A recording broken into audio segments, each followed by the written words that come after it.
Merci d'être venu. Donc, cette conférence aujourd'hui est faite par M. Éric Bocciarelli, qui est magistrat et qui est secrétaire général du syndicat de la magistrature. Le syndicat de la magistrature, comme son nom l'indique, est une des 3 grandes organisations syndicales de magistrats qui prend parti de manière systématique sur les sujets techniques, des sujets corporatifs, mais beaucoup sur des sujets qui sont des sujets socio-économiques bien plus larges, parce que la justice, vous le savez, est au confluent de toutes ces préoccupations. Éric Bocciarelli est donc détaché au syndicat depuis 1 an à temps complet, 1 an et demi à temps complet, et puis il a toujours eu cette activité en plus de ses fonctions. Aujourd'hui, donc, une conférence qui se tient comme d'habitude, selon le module que vous connaissez, 1 heure d'intervention de notre invité et intervenant, et 1 heure de questions.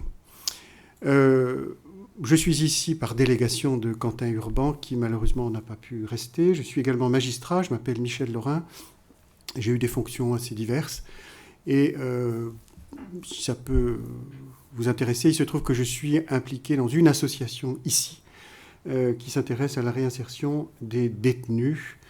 C'est à ce titre-là que je m'intéresse à la question. Le sujet d'aujourd'hui, c'est comment lutter contre la récidive. Ce n'est pas par hasard que ce sujet aujourd'hui est posé.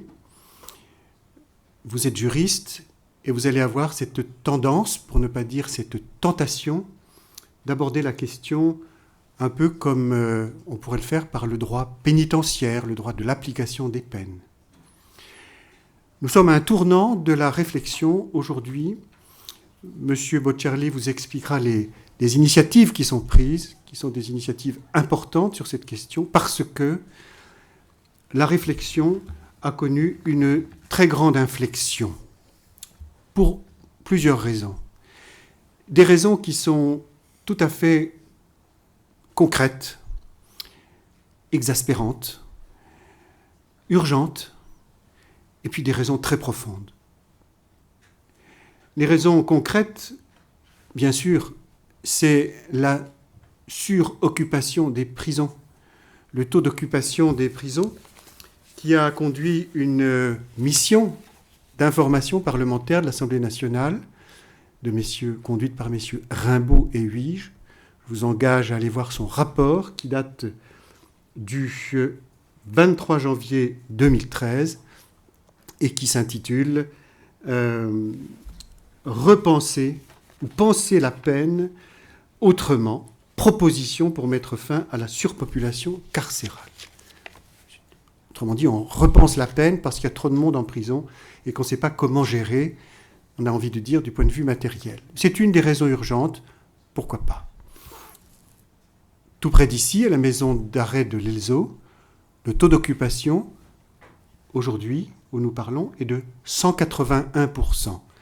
Il y a 450 places, il y a 850 personnes qui sont à la maison d'arrêt de l'Elzo. Il y a, et j'ai trouvé ce chiffre dans le rapport de cette mission d'information parlementaire, 600 matelas par terre dans les prisons de France. Gens qui dorment par terre sur un matelas. Il y a des taux d'occupation dans certaines maisons d'arrêt de 246%, voire en Polynésie de plus de 300%. Il y a un vrai problème. Deuxième question, la sécurité. La récidive est un problème de sécurité.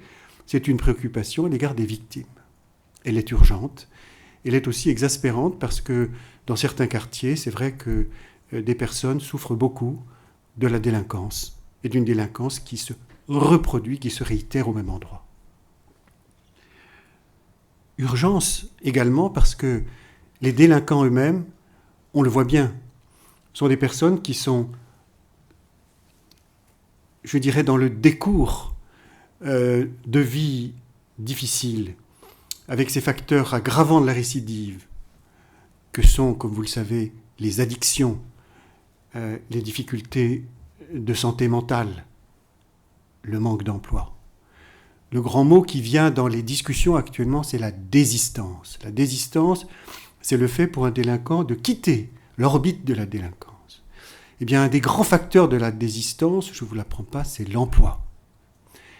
Aujourd'hui, dans des quartiers sensibles, 40% des jeunes de 18 à 25 ans n'ont pas, et vraisemblablement n'auront jamais de travail.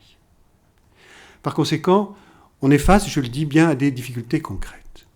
Et puis deuxièmement, et c'est pourquoi cette conférence vient vraiment à point nommé, je n'ai pas encore dit que je remerciais M. Bocciarelli de s'être déplacé, d'être venu nous voir pour nous parler de cette question, et je le fais, eh bien c'est que c'est une question très profonde de société.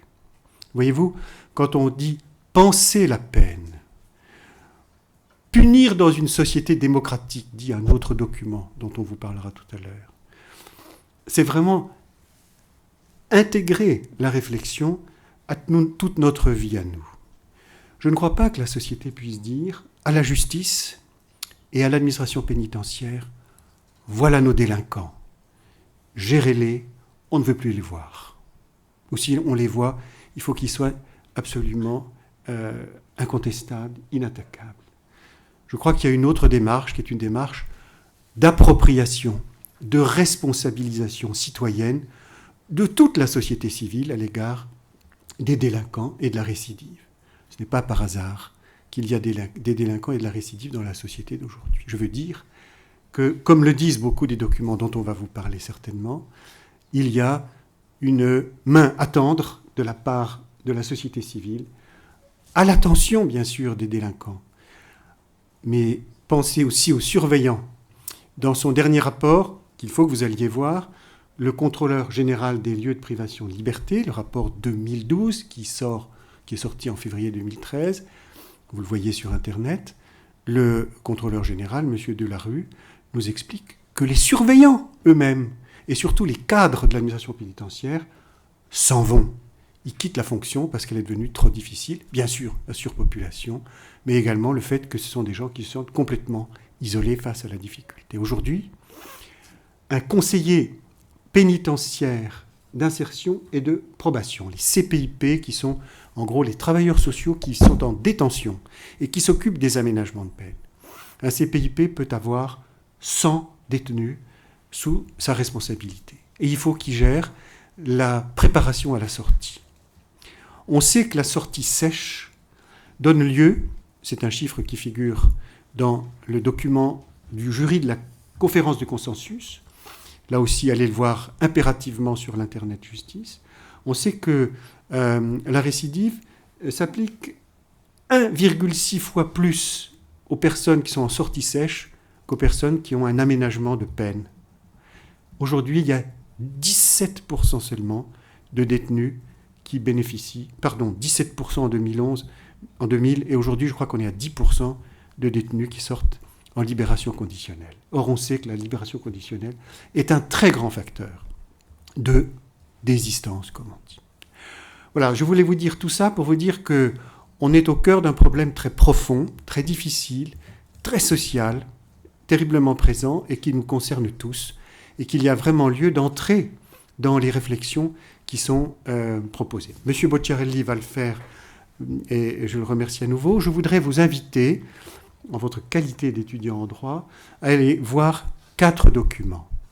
1, bien sûr, le rapport du jury de la conférence de consensus. Si vous avez le temps, il en faut, parce que c'est très long. Vous pouvez même voir les auditions qui ont eu lieu devant le jury. Deuxièmement, le rapport du contrôleur général des lieux de privation de liberté. Je ne dirai jamais assez combien il y a d'éléments et d'éléments statistiques intéressants. Troisièmement, je vous ai parlé du rapport de la mission d'information parlementaire Rimbaud-Huige, rapport d'information que vous trouvez sur le site de l'Assemblée nationale. Et si vous allez, c'est par date, si vous allez à janvier 2013, vous trouverez tout de suite ce rapport qui porte le numéro, c'est pas mal à savoir, on va plus vite, 652. Puis un 4e document, parce que, comme vous imaginez, cette question est une question débattue, conflictuelle.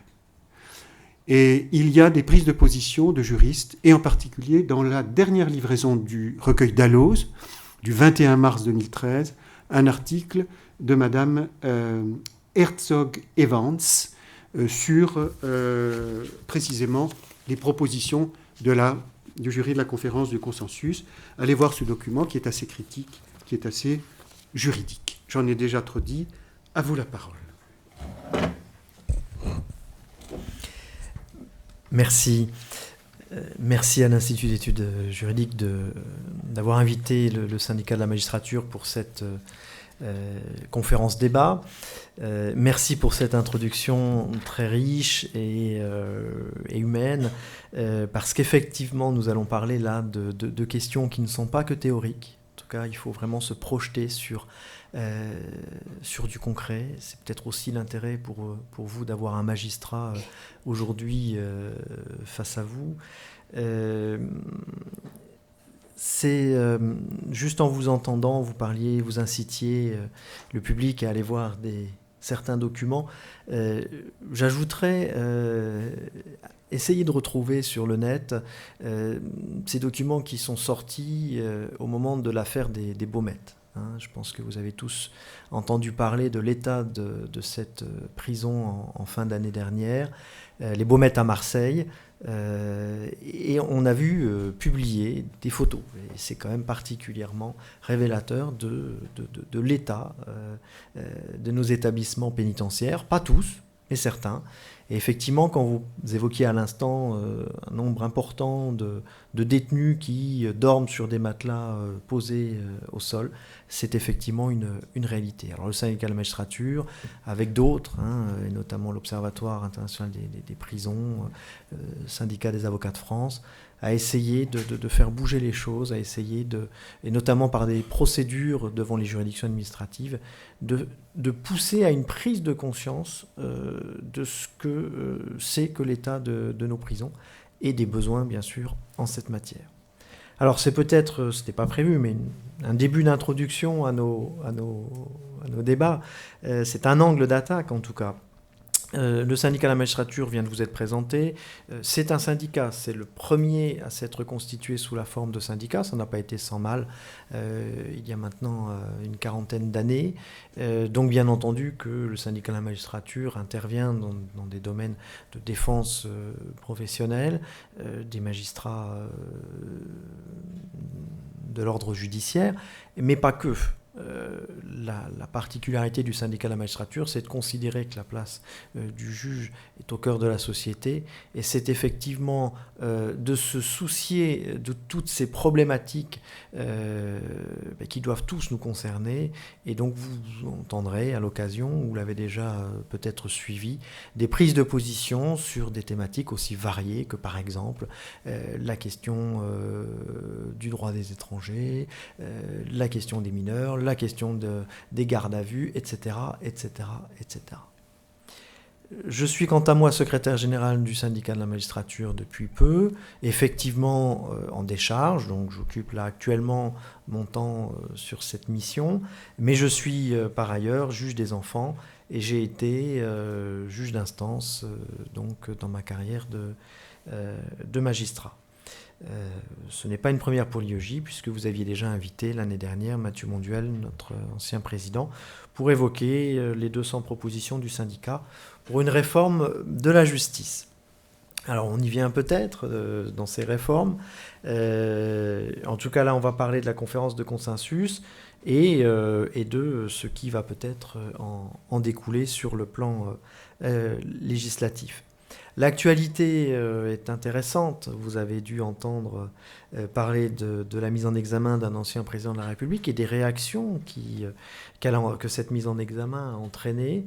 Nous, magistrats, ça nous a d'un seul coup rappelé que finalement la justice avait retrouvé une certaine sérénité dans son traitement quotidien, mais que cette sérénité était fragile et qu'effectivement nous avons subi ces derniers jours des attaques graves contre l'indépendance de la justice, enfin en tout cas une certaine idée de l'indépendance de la justice, et puis aussi d'une autre idée importante qui est celle de l'égalité des citoyens devant la justice. Voilà, donc tout ça pour dire que la justice décidément est au cœur de toutes nos problématiques de société. La conférence de consensus, je vais bien sûr vous en parler, répondre à toutes vos questions, mais avant je voudrais faire un un état des lieux de l'avant-conférence de consensus. Alors bien sûr, c'est l'état des lieux du syndicat de la magistrature qui a dénoncé, au moment des élections présidentielles de l'année dernière, 10 années de traitement idéologique, primaire, dangereux, des questions pénales dans leur ensemble. On était sur un mode avec des faits divers dramatiques, qui était automatiquement ou presque suivi de réactions outrées et de réformes législatives vers toujours plus de sévérité dans le traitement pénal et toujours plus de rapidité. À un point qu'on s'y perdait et peut-être aussi qu'on s'éloignait de plus en plus des véritables besoins. Cette profusion de lois pénales, tout le monde l'a admis, tout le monde l'a reconnu. C'est peut-être d'ailleurs ce qui fait qu'aujourd'hui on est sur une phase de réflexion avant d'être sur des réformes immédiates, mais j'en reparlerai. Quelques exemples de ce bilan avant conférence de consensus, et ce qui reste d'ailleurs le droit positif, c'est-à-dire qu'aujourd'hui on applique dans les juridictions ce dont je vais parler actuellement, puisqu'il n'y a pas eu de réforme, sinon une circulaire de Christiane Taubira, la nouvelle garde des Sceaux, pour demander d'appliquer autrement certaines dispositions pénales. Mais enfin, sans effet obligatoire, c'est une circulaire, ce ne sont pas des textes. Donc aujourd'hui, qu'est-ce qu'il en était, qu'est-ce qu'il en est ? Bien évidemment, déjà, les peines planchers. Vous avez tous entendu parler de ce dispositif qui entraîne une automaticité de la sanction pénale et qui est clairement une défiance à l'égard des juges. On en reparlera bien entendu. La question de la récidive était au cœur des préoccupations, et elle le reste, bien entendu, que la question de la sécurité est importante, mais la question de la récidive a en quelque sorte phagocyté le reste. Et on est arrivé avec une multiplication de réformes qui venaient rendre plus sévère le traitement des personnes en état de récidive, voire même en non-état de récidive, en simple état de réitération, ou parfois même pas. Et dans un sens, finalement, dans une idée forte qui passait dans l'opinion, c'est qu'une personne en état de récidive mérite l'emprisonnement. Et donc l'emprisonnement était effectivement devenu la peine de référence des récidivistes. Les rétentions de sûreté, les mesures de sûreté, autre réforme récente et ô combien inquiétante, on centre le débat sur la notion de la dangerosité. C'est-à-dire qu'au lieu de rechercher quelle est la responsabilité personnelle du délinquant, on recherche quelle est sa dangerosité aujourd'hui et quelle est sa dangerosité future. Ça aussi, c'est une évolution très très dangereuse. Et la conférence de consensus a essayé de répondre à ça. Autre illustration, les tribunaux correctionnels pour mineurs. On a créé des tribunaux correctionnels pour mineurs. Et globalement, vous avez pu peut-être suivre ça et voir qu'on allait vers une justice des mineurs de plus en plus proche de la justice des majeurs. C'est intéressant aujourd'hui de se demander dans quelle mesure on ne pourrait pas un petit peu inverser les choses. Autre élément fort de cette avant-conférence de consensus, la question des victimes. À notre sens, les victimes ont été fortement instrumentalisées.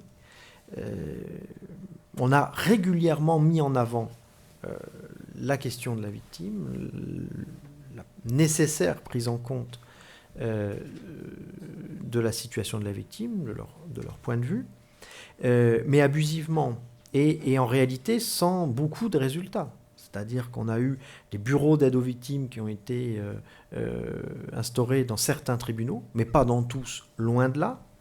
Et puis, on s'est rendu compte dans la justice au quotidien que finalement, la victime, on la mettait un petit peu comme ça en avant, mais on s'en souciait relativement peu et notamment ces audiences de comparution immédiate, où l'idée de rapidité et de sévérité dans le jugement de ceux qui ont commis des infractions passait avant tout le reste, et on se retrouve avec des audiences où vous aviez des personnes à juger qui étaient mal défendues, qui n'avaient pas pu préparer leur défense, en tout cas, et également des victimes qui étaient tout simplement absentes, puisque si vous jugez les faits dans les 2 ou 3 jours de leur commission, vous ne permettez pas à toutes ces personnes de s'organiser également.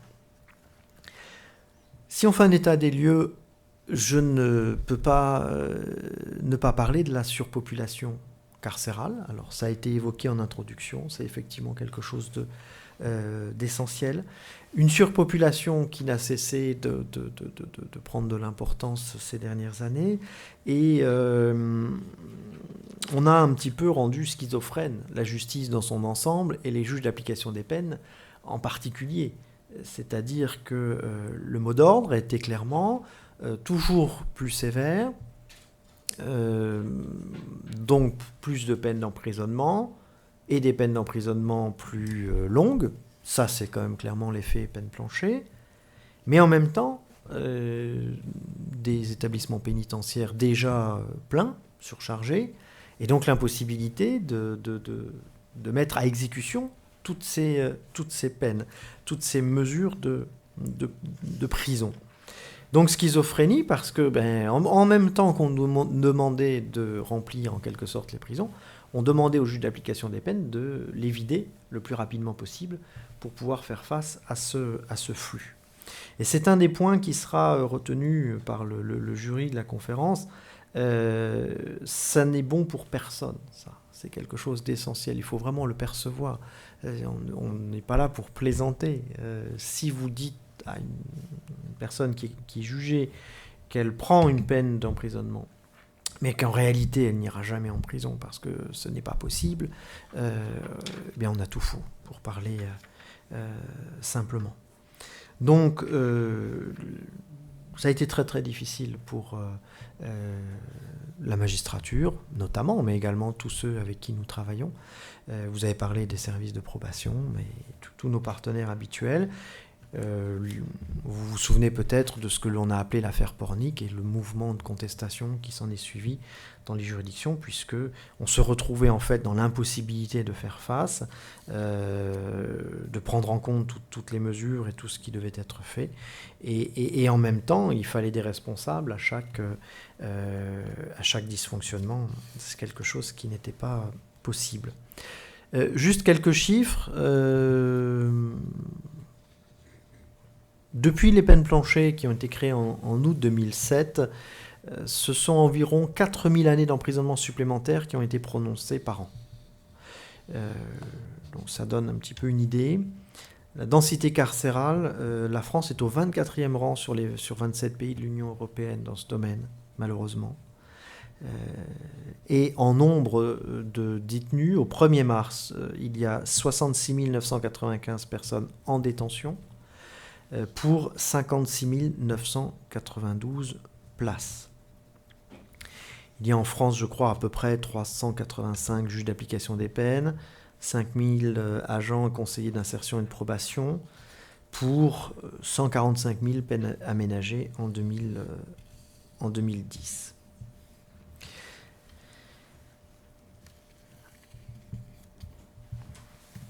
Donc, un bilan que nous tirions et qui était très, très négatif, des dispositions passées dans nos textes et donc que nous devions appliquer, qui heurtaient fortement les principes fondamentaux du droit. Nous attendions des hommes politiques qu'ils informent la population et qu'ils ne la désinforment pas, et notamment qu'ils fassent passer cette idée essentielle qu'il n'y a pas de risque zéro. En termes de récidive, il faut quand même le savoir, ça n'existe pas. On n'est pas dans des domaines que l'on peut rendre aussi simplistes. Il y a toujours du risque. Est-ce que pour autant il faut enfermer tout le monde pendant des années, et même après la fin de la peine de prison ? Évidemment non.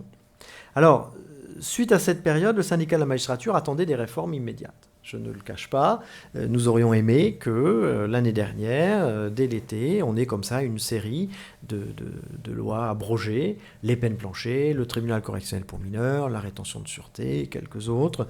Voilà. C'était annoncé dans le programme du nouveau président de la République. Ce sont des idées qui sont régulièrement défendues, notamment par l'actuel garde des Sceaux. Mais l'arbitrage a été autre. Le choix n'a pas été fait d'abroger rapidement.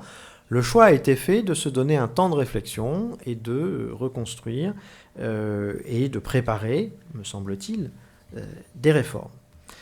Bien, dont acte. Et c'est donc dans cette logique-là que s'inscrit la conférence de consensus. C'est donc Christiane Taubira qui rapidement va proposer cette méthode et va la mettre en place en septembre dans une volonté de pédagogie. La garde des Sceaux estime que la matière est suffisamment importante pour concerner l'ensemble de la société et puis surtout pour que l'on sorte des idées reçues, des idées souvent malheureusement fausses, et que le débat porte sur qu'est-ce que c'est effectivement que la récidive, comment on peut lutter contre efficacement, et à quel niveau tout cela peut se jouer. Donc cette œuvre cette volonté de pédagogie, nous l'avons saluée, aucun problème, hein, c'est plutôt une bonne chose. Il est quand même essentiel que l'ensemble des citoyens se sentent concernés par ces questions-là. Voilà. Quand on dit qu'il y a des établissements pénitentiaires à proximité de chez vous, je crois que aujourd'hui c'est trop simple. Aujourd'hui, jusqu'il y a quelques mois, et notamment l'affaire des Baumettes, nous n'en parlions pas de ce qui se passait à l'intérieur des prisons. Ça n'intéressait personne. Eh bien, au contraire, ça doit absolument intéresser tout le monde. Alors, la conférence de consensus a été organisée avec la création d'un comité d'organisation, à charge pour ce comité de faire un bilan, un état des lieux des connaissances en matière de prévention de la récidive en France, à l'étranger, d'effectuer donc un recensement des expériences, des pratiques, et de rechercher à partir de ces éléments de connaissance les méthodes, les pratiques, les organisations les plus efficaces. Puis, d'objectiver les termes du débat, je reprends ce qui a été indiqué dans la mission, préparer en fait un grand débat sur ce qui pourrait être fait. Donc un comité d'organisation qui va préparer en quelque sorte le terrain avec nombreuses auditions et nombreux recueils d'expériences, qui va donc préparer le terrain à un jury de consensus. Donc c'est le comité d'organisation qui va élire un jury de consensus, donc il y aura une vingtaine de personnes qui vont composer ce jury de consensus. Et ce travail du jury de consensus va se concrétiser avec 2 journées d'audience publique et le 20 février, la remise d'un rapport au Premier ministre avec 12 recommandations qui ont été adoptées à l'unanimité. Alors, c'est une méthode qui vient plutôt du milieu médical, cette conférence de consensus, et donc, en quelque sorte, on l'a transposée au monde judiciaire. C'est plutôt intéressant. Hein, je pense que les échos ont été plutôt favorables, plutôt bons. Le syndicat de la magistrature avait dès le départ manifesté son inquiétude sur le temps un peu trop court de réflexion et de travaux. Habituellement, on est plutôt sur des conférences de consensus d'1 année. Là, c'est quand même beaucoup moins. Hein. C'est quelques mois qui ont été donnés. C'était quand même peut-être pour le coup un peu court. Autre critique que nous avions formulée rapidement, c'était la thématique retenue.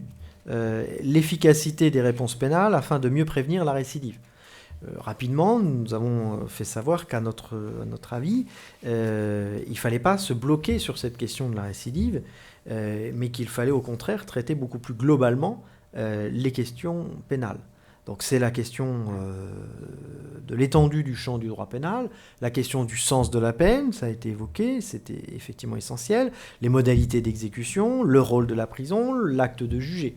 C'est un ensemble de choses qu'à notre avis, on ne peut pas dissocier lorsque l'on veut vraiment initier une autre façon de concevoir le fonctionnement pénal et la question de la récidive.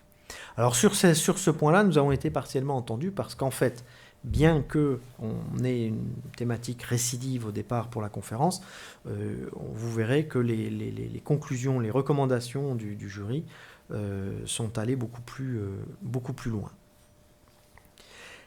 La question de la récidive telle qu'elle a été retenue par la conférence, par le jury, c'est une notion de sens commun de la récidive. Ce n'est pas le sens légal, juridique. C'est cette idée, on parle des personnes qui ont déjà commis une infraction et qui en commettent une nouvelle. Ça pose évidemment la question de l'appréciation de l'effet de la circonstance aggravante de récidive sur la peine et de la place que l'on va donner au juge dans cette appréciation. On en parlera avec notamment les peines planchées. Ce qui est intéressant dans la démarche du jury de consensus, c'est d'avoir tout de suite posé les choses d'une façon ouverte sur la société. Je reprends l'introduction et qui est un rappel des propos de Nicole Maestrazzi, présidente du comité d'organisation. La conférence de consensus repose sur l'idée qu'aucune politique ne peut s'installer dans la durée si elle ne s'appuie pas sur un socle de connaissances scientifiquement validées et sur des choix compris et partagés par le plus grand nombre. En fait, cette histoire de récidive et de compréhension du système de la justice pénale concerne toute la société.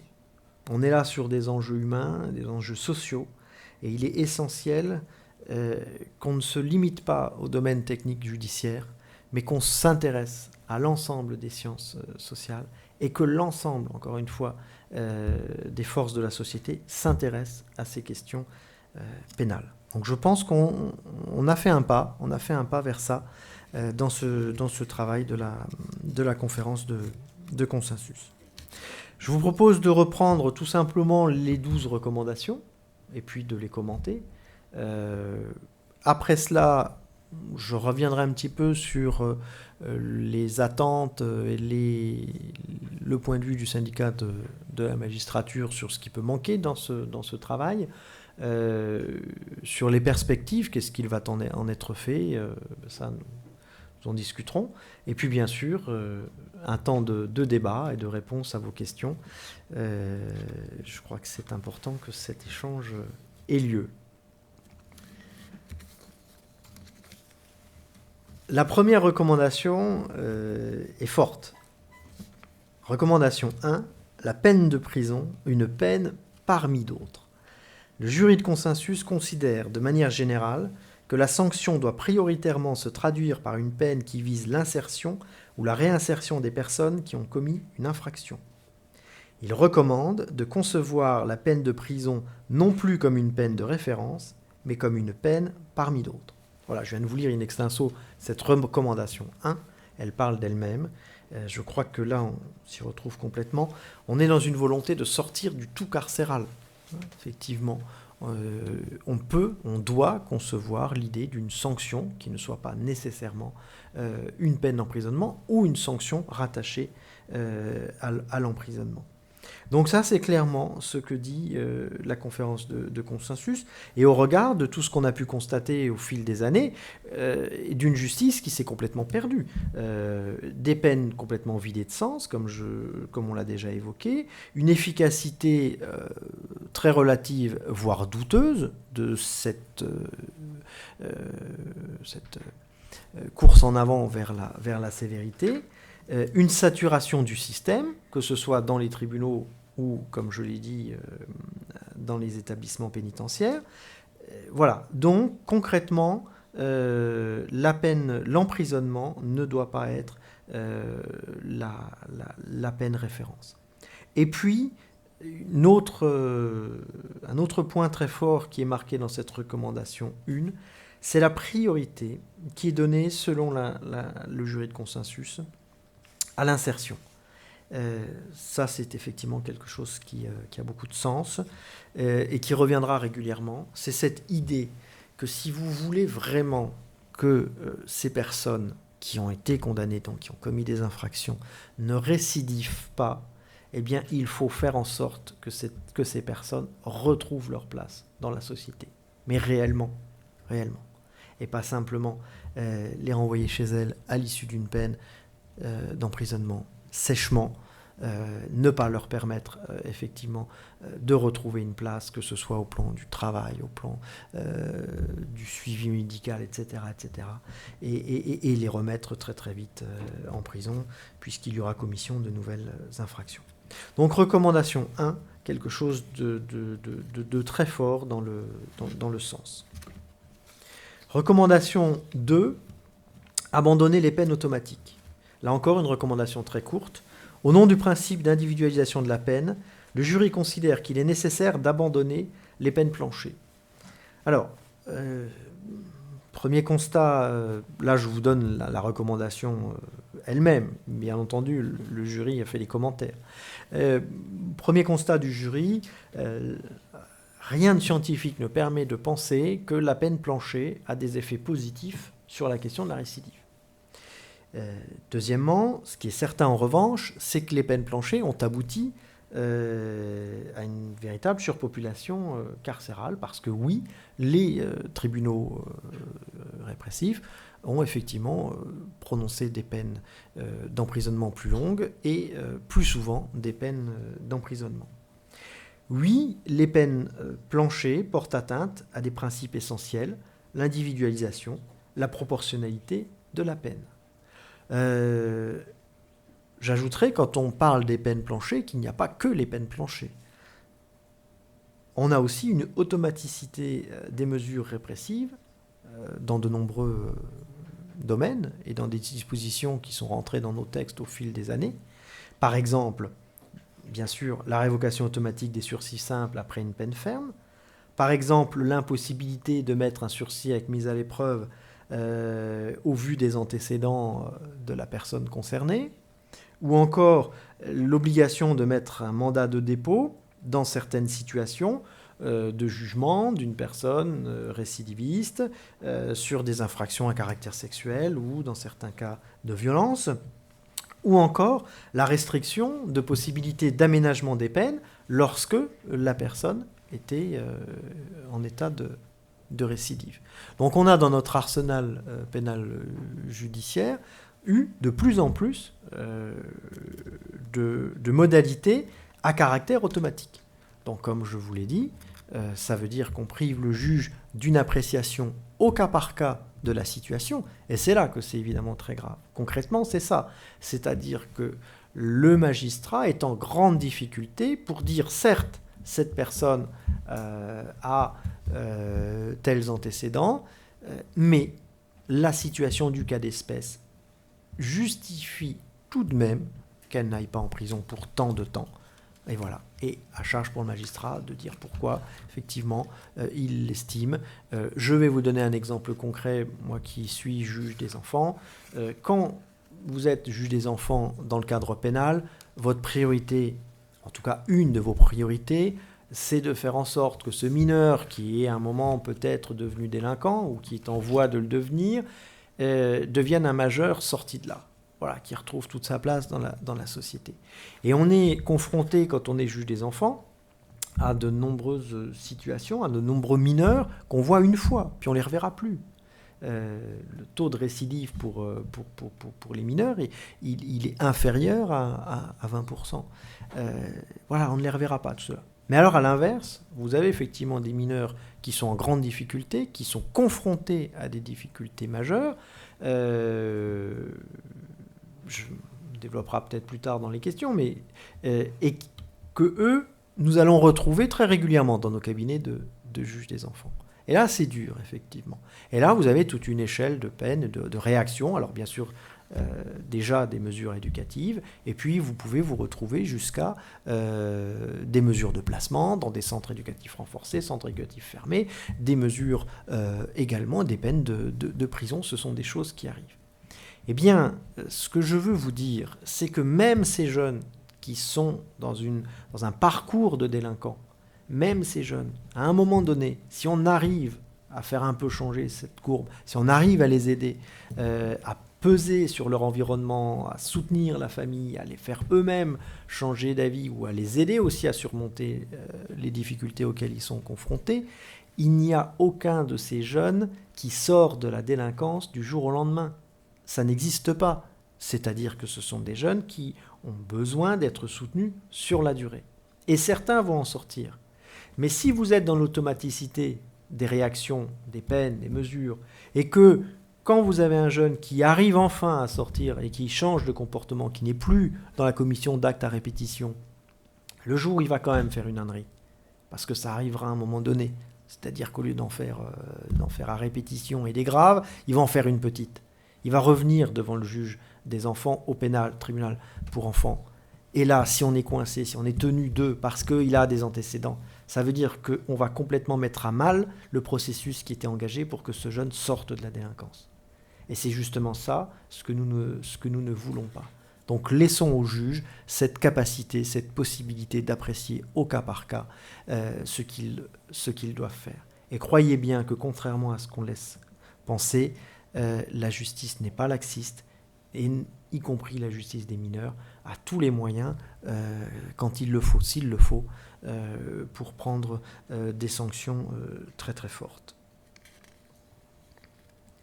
Donc une recommandation 2, également très forte, et que nous partageons pleinement au syndicat de la magistrature. Recommandation 3, si je suis trop long. Non. Recommandation 3, j'accélérerai. Instaurer une peine de probation. Le jury recommande l'instauration d'une nouvelle peine de probation, indépendante et sans lien ni référence avec l'emprisonnement. La finalité de cette peine est à la fois la réinsertion de la personne condamnée et la protection de la société, ainsi que des victimes. Protection de la société, le jury de consensus, de façon répétée, rappelle que, bien entendu, le souci de sécurité, il est là, il est pris en compte, bien entendu. Après, il se pose aussi la question de l'efficacité. Finalement, qu'est-ce qui est efficace ? Et là, on nous propose une peine complètement nouvelle, une peine de probation, et on nous dit il faut une peine indépendante, sans lien ni référence avec l'emprisonnement. Donc c'est toute la différence avec le sursis mis à l'épreuve, qui est, vous le savez, une peine d'emprisonnement que la personne ne fera pas si elle respecte telle ou telle obligation. Mais c'est une peine d'emprisonnement. Là, on nous propose de créer quelque chose de complètement déconnecté de l'idée de prison. Donc ça demande à la société justement d'évoluer dans son approche. On peut avoir effectivement des sanctions autres que la prison, et on peut avoir des réactions qui soient peut-être plus efficaces dans l'accompagnement que simplement la menace d'aller en prison ou je ne sais quelle autre menace. Et donc, c'est le deuxième aspect qui est rappelé dans cette recommandation, c'est la question de la réinsertion. La finalité de cette peine est à la fois la réinsertion de la personne et la protection de la société ainsi que des victimes. C'est-à-dire qu'on remet encore une fois en avant la nécessaire question de la réinsertion. Alors, cette peine nouvelle, au syndicat de la magistrature, nous la demandions aussi depuis longtemps. Certains la nomment contrainte pénale. Là, on nous propose peine de probation. Est-ce qu'elle se fera ? Est-ce que ce sera sous ce nom-là ? Nous verrons bien. En tout cas, c'est une peine de milieu ouvert. Voilà, déconnectée de la prison, une peine à part, susceptible d'agir sur la récidive en favorisant l'insertion de la personne condamnée. Je ne rentre pas à ce stade-là sur des questions techniques, mais il y en a beaucoup qui se posent. C'est-à-dire, qui va faire quoi ? Ça veut dire quoi une peine déconnectée de l'emprisonnement ?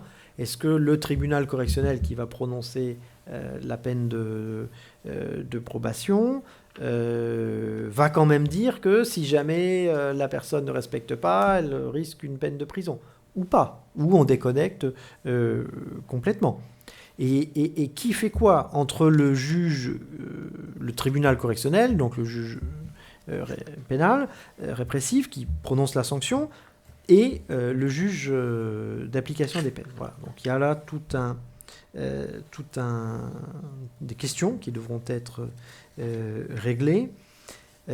Quand on parle de peine nouvelle, on pourra mettre bien entendu dans cette peine de probation beaucoup de choses qui existent déjà, que l'on trouve ailleurs, des questions de médiation, de réparation de préjudice, de travail d'intérêt général, des questions d'injonction thérapeutique, de sensibilisation à la sécurité routière, stage de citoyenneté, etc., etc.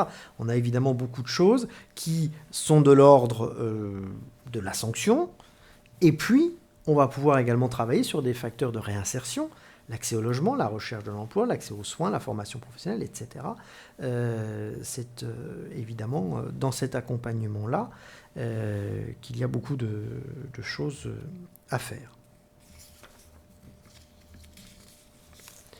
Recommandation 4, mettre en œuvre la peine de probation. Donc on est sur la suite de la recommandation 3. Le juriste s'est posé un certain nombre de questions et donne des pistes en quelque sorte.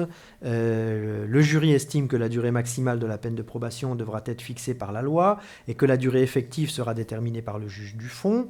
Il reviendra au juge d'application des peines de préciser le contenu des mesures de probation. Enfin, le jury suggère la création d'une infraction de non-respect de la peine de probation. C'est une autre façon de voir les choses. Le jury recommande de mettre en œuvre les mesures appropriées pour assurer l'information adéquate et efficace de tous les acteurs concernés, notamment les services de police, de gendarmerie. Le jury recommande de réaffirmer le caractère régalien de la probation, oui. L'instauration de cette peine de probation nécessitera un renforcement conséquent des moyens dédiés au service, dont les effectifs devront se rapprocher des normes européennes en la matière. Oui, c'est bien que le jury le rappelle, mais il y a effectivement un véritable problème d'effectifs, que ce soit dans les services de probation, que ce soit dans la magistrature. Il y a effectivement un véritable problème de moyens. Bon, on en reparlera peut-être tout à l'heure. Nous sommes absolument au syndicat de la magistrature convaincus de l'intérêt d'une telle peine nouvelle, mais il ne faut pas que ce soit une coquille vide, il ne faut pas qu'on fasse semblant. Il faut qu'il y ait aussi effectivement des moyens pour la mettre en œuvre, parce que sinon on n'aboutira absolument pas à l'effet recherché, et au contraire, on pourrait en tirer des conséquences désastreuses.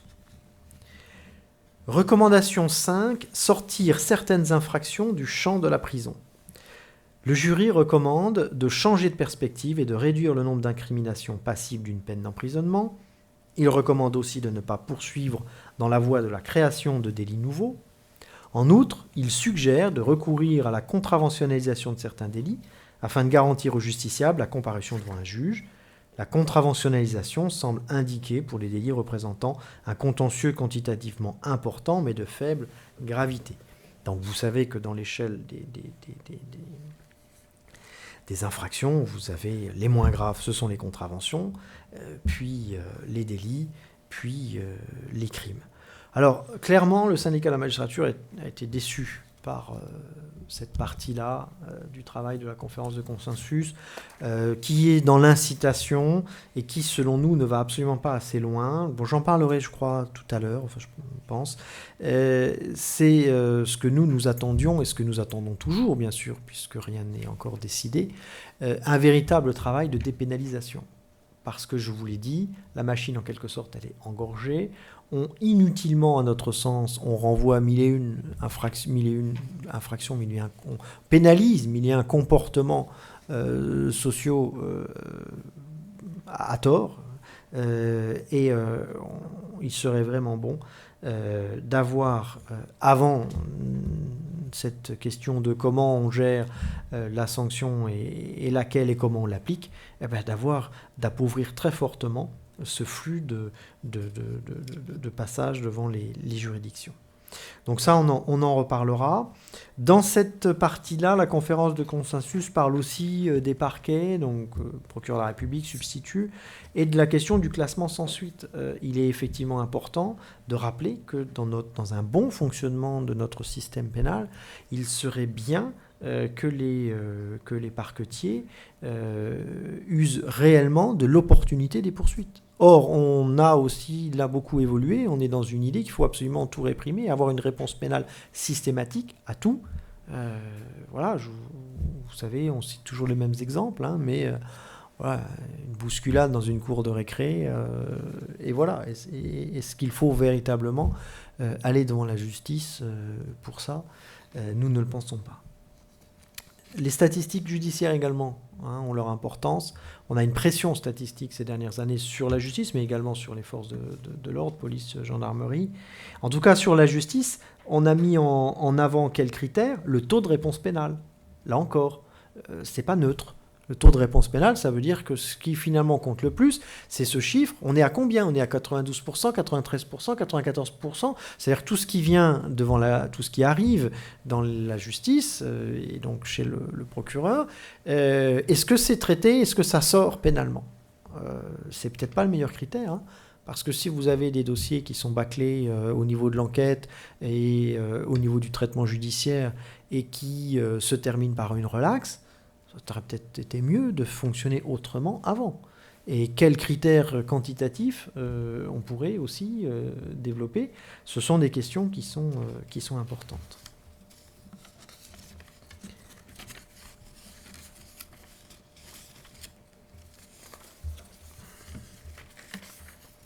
Recommandation 6, permettre la réinsertion des récidivistes. Le jury recommande de revoir les dispositifs juridiques qui ont conduit à l'extension du concept de récidive légale et d'écarter toute disposition à caractère automatique. Le jury souligne qu'il est important de laisser au magistrat la possibilité d'apprécier l'effet que doit avoir sur la peine la circonstance aggravante que constitue la récidive, y compris la possibilité de prononcer des peines non privatives de liberté. Plus particulièrement, le jury recommande de supprimer la limitation pour les récidivistes de l'accès aux aménagements de peine, afin de mobiliser tous les moyens adaptés de réinsertion à l'égard de ces personnes qui révèlent une fragilité particulière, sans pour autant les dédouaner de leurs responsabilités. Voilà, on enfonce le clou, on dit que même les récidivistes doivent pouvoir bénéficier d'une autre approche de la sanction pénale. Et c'est effectivement important puisque parmi les récidivistes, on retrouve les personnes qui sont le plus en difficulté par ailleurs, le plus souvent. Et ces personnes fragiles ont effectivement bien besoin qu'on puisse également les accompagner vers une réinsertion. Alors, ça a été déjà évoqué tout à l'heure, hein. Vous savez, c'est ce chiffre que vous avez donné, il y a 1,6 fois plus de récidives quand vous avez une sortie accompagnée que quand vous avez une sortie sèche. Ça, c'est quand même concret, c'est réel, c'est tellement évident, mais enfin, il faut le rappeler. Au contraire, 1,6 plus de récidives en sortie sèche qu'en sortie accompagnée. Bien entendu, c'était ça que je voulais dire. Oui, bon, c'est important. Cette recommandation, je voudrais quand même insister un moment sur l'effet des peines planchées. Les peines planchées, donc, on a demandé aux magistrats, dans certaines situations de récidive, donc, de ne pas pouvoir échapper à des peines de prison d'une certaine durée, sauf à motiver, à expliquer pourquoi, voilà, mais à motiver d'une façon quand même très dissuasive. On fait tout pour que les magistrats ne puissent pas échapper à cette peine de prison minimale. Et bien concrètement, cette réforme de 2007 a vraiment poussé les magistrats à prononcer de plus en plus de peines d'emprisonnement et pour des durées de plus en plus longues. Et a amené aussi les magistrats à trouver des biais pour échapper à des situations absurdes. ou une personne qui vole une bouteille d'alcool dans une grande surface, parce qu'elle a des antécédents par ailleurs, se retrouve avec une année de prison ferme ou des choses comme ça. Donc on a eu une inflation, par exemple, de peines de sursis avec mise à l'épreuve de longue durée. Ce qui est idiot, puisque si la personne est effectivement dans des difficultés telles qu'elle recommet des infractions, on va la retrouver, on va faire exécuter des peines de prison de 2 ans, 3 ans ou plus, pour, encore une fois, des faits qui ne le méritent absolument pas.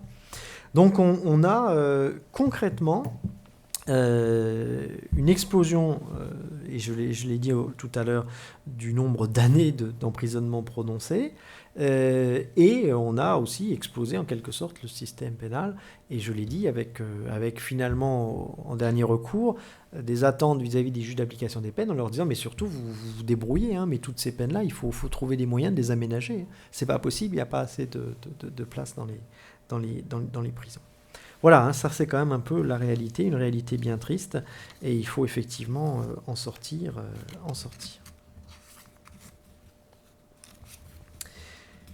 Recommandation 7, rendre la prison digne des citoyens. Le jury demande une réforme profonde des conditions d'exécution de la peine privative de liberté pour atteindre l'objectif d'insertion et de réinsertion de la personne détenue, condition sine qua non de la prévention de la récidive. Il juge urgent de reconnaître le droit d'expression collective des détenus et d'assurer sa mise en œuvre effective. D'une manière générale, le jury souligne la nécessité d'ouvrir la prison et de faire entrer les services de droit commun à l'intérieur des établissements pénitentiaires. Le jury recommande plus particulièrement d'adapter, dans toute la mesure du possible, le droit du travail au milieu carcéral et de donner aux détenus l'accès aux droits sociaux. Le jury écarte tout accroissement du parc pénitentiaire actuel, mais recommande une évolution qualitative de celui-ci. Parc pénitentiaire, construction de nouvelles prisons, nombre de places.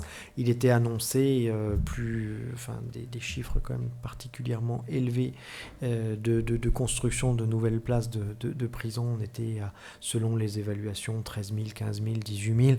Bon, depuis le changement de majorité, on a quand même eu de confirmer la création de 6 000 nouvelles places de prison.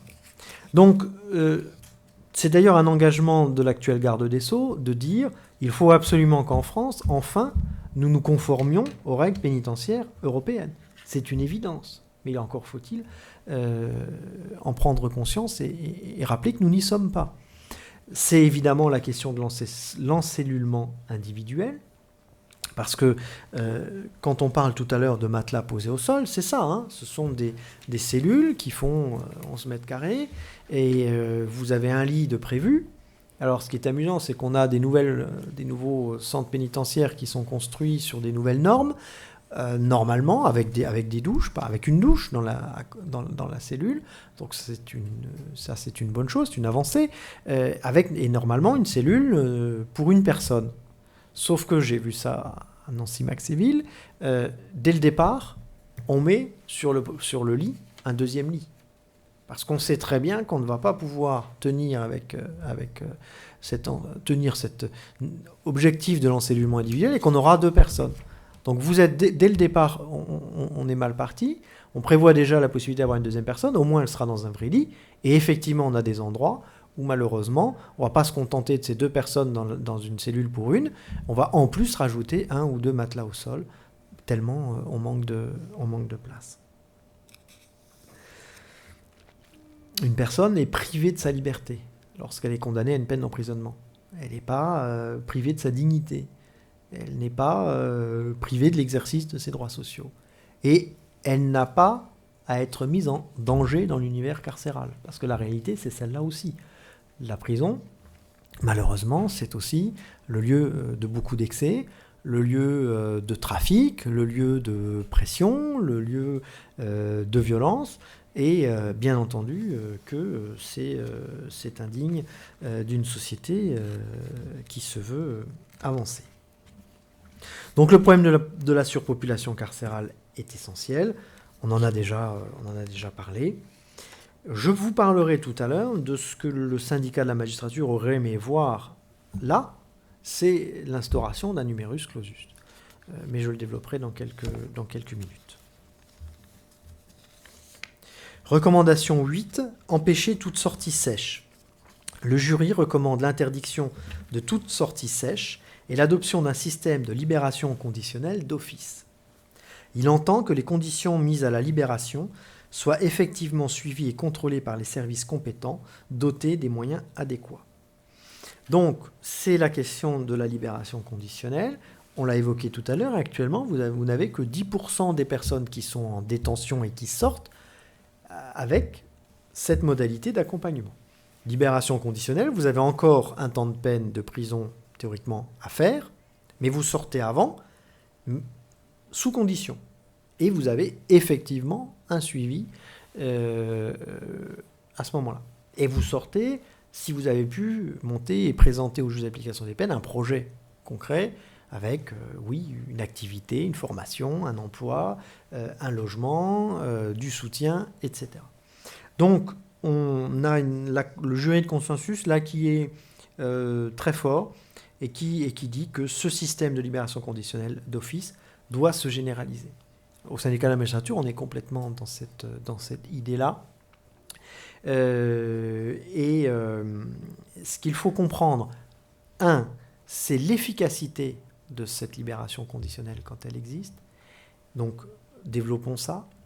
Et 2, ça n'est pas faire un cadeau. Il ne faut pas le prendre comme, encore une fois, une preuve de laxisme, etc. Il faut concevoir, en fait, une nouvelle façon de concevoir la peine. C'est-à-dire que vous êtes condamné à de l'emprisonnement, vous en faites une partie dans les murs, mais vous en faites une autre partie à l'extérieur.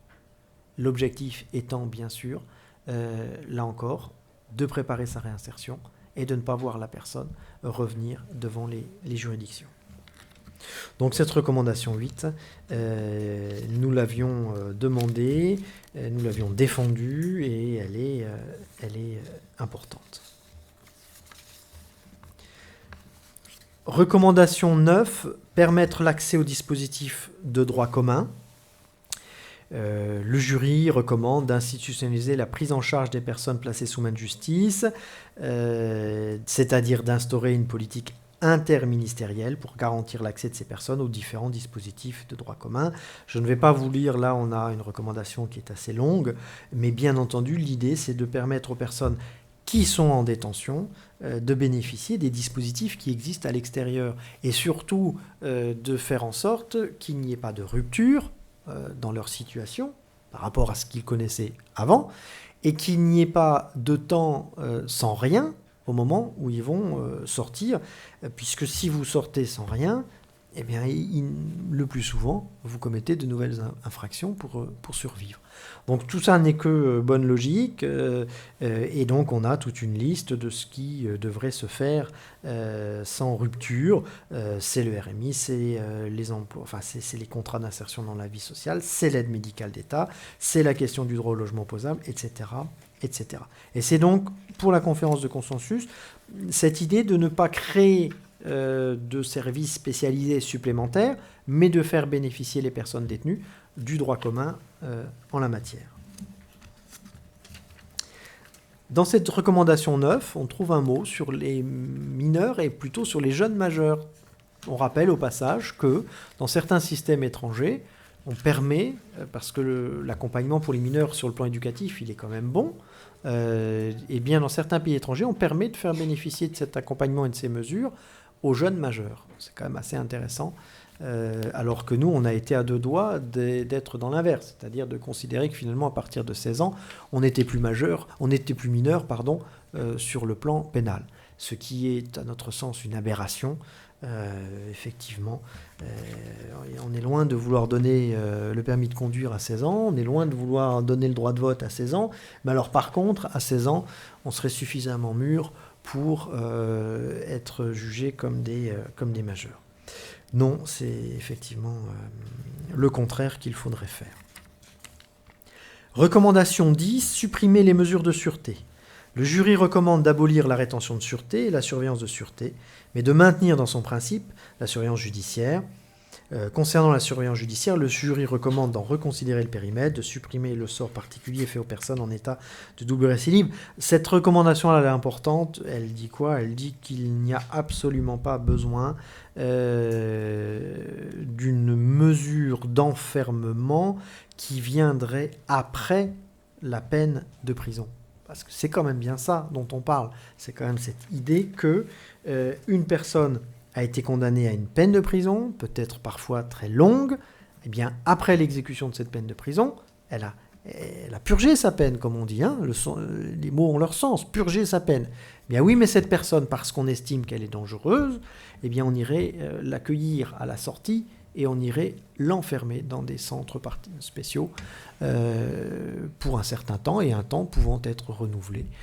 Voilà, non. C'est...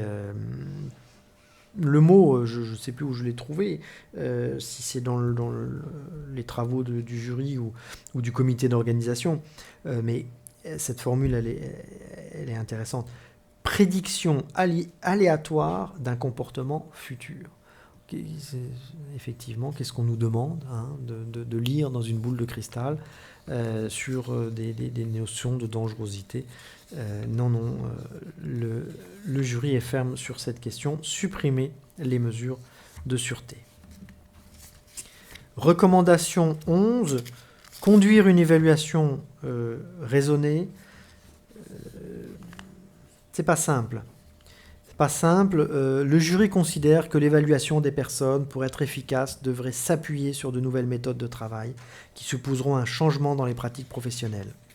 Évolution qui doit être progressive. On doit s'appuyer sur une meilleure connaissance des populations concernées et des objectifs poursuivis. Il faut des règles éthiques, etc. Donc le jury fait des recommandations sans se déterminer plus en avant. Il préconise en tout état de cause une phase préalable d'expérimentation, d'évaluation. Alors, ce sont là effectivement des questions qui sont complexes. C'est la question du rôle des acteurs de justice. Qui va faire quoi entre le juge d'application des peines et les services de probation? Est-ce qu'on va vers un juge d'application des peines qui se recentre en quelque sorte sur des décisions qui sont prises et qui délègue aux services de probation après tout le travail d'application, y compris de coordination des mesures qui sont prises? Ou est-ce qu'on garde un juge d'application des peines qui est beaucoup plus acteur de ces questions-là, y compris des questions d'insertion, etc. Voilà, le débat existe. C'est la question également des méthodes de prise en charge.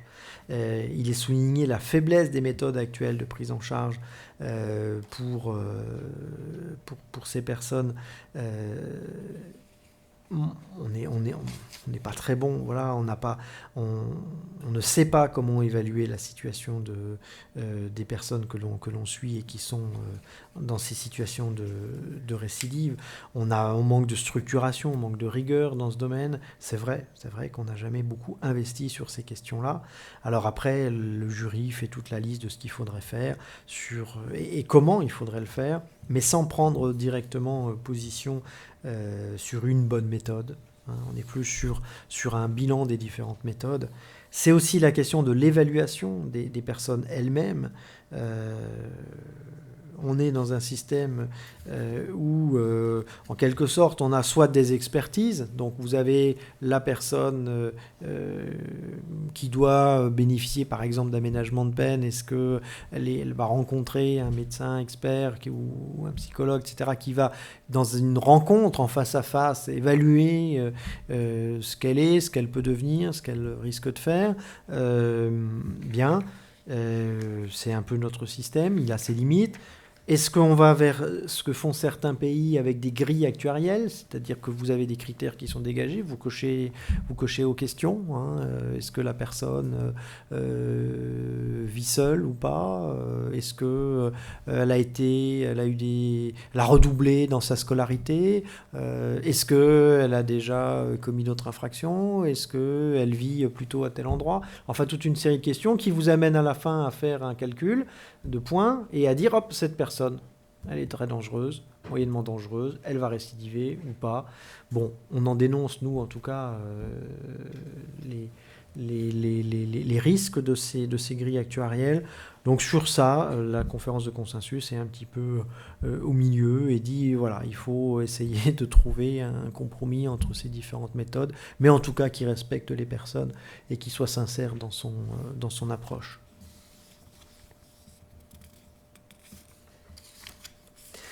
La dernière recommandation, la recommandation 12, coordonner la recherche. Le jury recommande de regrouper, à l'instar de ce qui s'est fait dans d'autres ministères, les différentes unités statistiques qui existent au ministère de la Justice. Et on pourrait d'ailleurs, dit le jury, ajouter